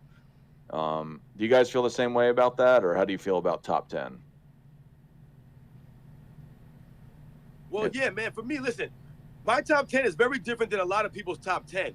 Some of the guys that I don't have in there, people act like I'm crazy. Some of the people that I have in there, people act like I'm crazy. But for me, one of the lightning bolts or the lightning rods, whatever you want to say, is a Will Chamberlain, an Oscar Robertson. These guys, like you mentioned, are put in similar categories sometimes. Even like we talked about earlier with a Bill Russell, the category he's kind of put in now because people say he had so much help, he's not that great, right? They don't understand. When we talk about Will Chamberlain, for me, and we talk about Oscar Robertson, the reason why I have Will Chamberlain in my top 10 is simply because Will Chamberlain, even though people are knocking him for only having a couple of championships, his team was the team that stopped Bill Russell's streak of championships. It was Will Chamberlain's Sixers that stopped that streak of 8 in a row. It was Will Chamberlain. That's pretty damn impressive to me. He was the leader of that team, and they were able to stop that streak by beating the Celtics that season. So to me, that has a lot of value. And to me, Will Chamberlain, like Nick mentioned, he's one of the greatest athletes in the whole world, all around. So that also goes into it. And what he was able to accomplish individually will never be seen again. When we talk about Oscar Robertson, I do not have him in my top 10. To me, maybe he's a top 20 player. I've never really thought about it. I never thought about him being in the top 10, but I can see him being in the top 10. Because once again, this is not us diminishing Oscar Robertson or me saying that he's not worthy of the top 10. If someone has him in their top 10, that's great on them. I just don't think he's top 10. Yeah, so it was the 87 finals. It was game 6, just to clarify that one. And then what was the question about the top 10? Just how do we rank them? Yeah, do you have Oscar Robertson in your top 10? Oh, do I have Big O in my top 10? No, probably not. I mean, he's top 20, top 25, I think, for sure. It's been a while since I've actually, like, gone down and like, broken down a ranking of top 25 players. I kind of have tiers. I have Jerry West in my top 10, right? Yeah. Many people do not have Jerry West in their top 10. They do not. People don't even talk about Jerry West. So for me, when I think about it, Jerry West, and we think about Oscar Robertson, they came in the same year together. Oscar Robertson won Rookie of the Year, not Jerry West. It's Oscar Robertson that has an MVP trophy, not Jerry West. But when we talk about Jerry West and we talk about his ability, his being Mr. Clutch, him being in the finals all those years battling against the Celtics, that shows me that Jerry West was what? A winner, because he was a great all-around player on the defensive end, which is very underrated. A lot of people don't realize Jerry West is a very, very underrated defensive player at that guard position. I'm taking Jerry West. Yeah, one of the craziest stats I've ever seen or like awards is there's only been 3 players who have ever been All-NBA defensive team and led the league in scoring. Jerry West did it once. I think Kobe did it 2 or 3 times, and MJ did it 9 times. So that just tells you the difference here in what we're talking about. But yeah, Jerry West, like, two-way guy. A lot of people don't understand Jerry West was a two-way guy too. Like, and one of my big markers for having to be like considered one of the best ever is you have to go 2 ways. Like, there's just no bones about it. Like, you have to. And West is definitely one of those guys for sure. Definitely an unforgotten 2-way player. Yeah. King Breeze says, "Oh man, shout out to the Big O, 26, 9, and 7. He played in the East, so he wasn't getting past Russell. If he was in the West and the West was in the East, Big O would have went to 9 finals too, maybe." Mike says Toussaint, exactly. Mike says Dallas definitely has a talent at their division. Is weak, they would win it. San Antonio young, Memphis weird and depleted. New Orleans I don't trust. Houston young, not ready. That is true. I didn't think about that. About what? They should win their division this year. That's actually a good point. Yeah. King Breeze, yeah, Russell 1-2. Ayana says Finals MVP should come from the winner. Toussaint says like croissant, bro. Toussaint 2. I think West was awarded Finals MVP before the series was even over. Ooh, that's interesting. I didn't know that, but that makes sense.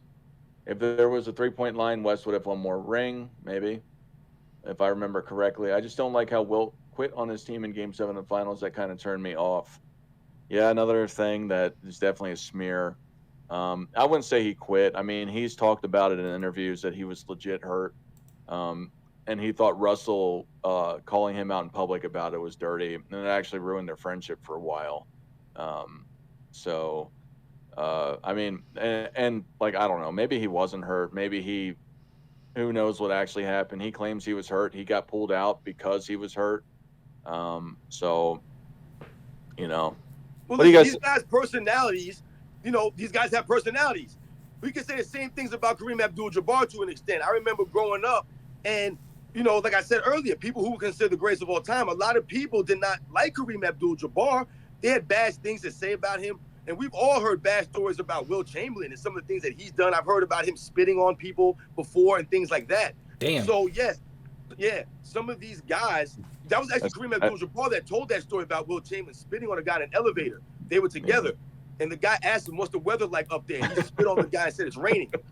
God damn, dude. Yeah, these are the things that we must think about. Think about the stories that we hear now. People saying that Michael Jordan got his father killed. See, so, sometimes stories are not accurate. Sometimes they're a little bit crazy.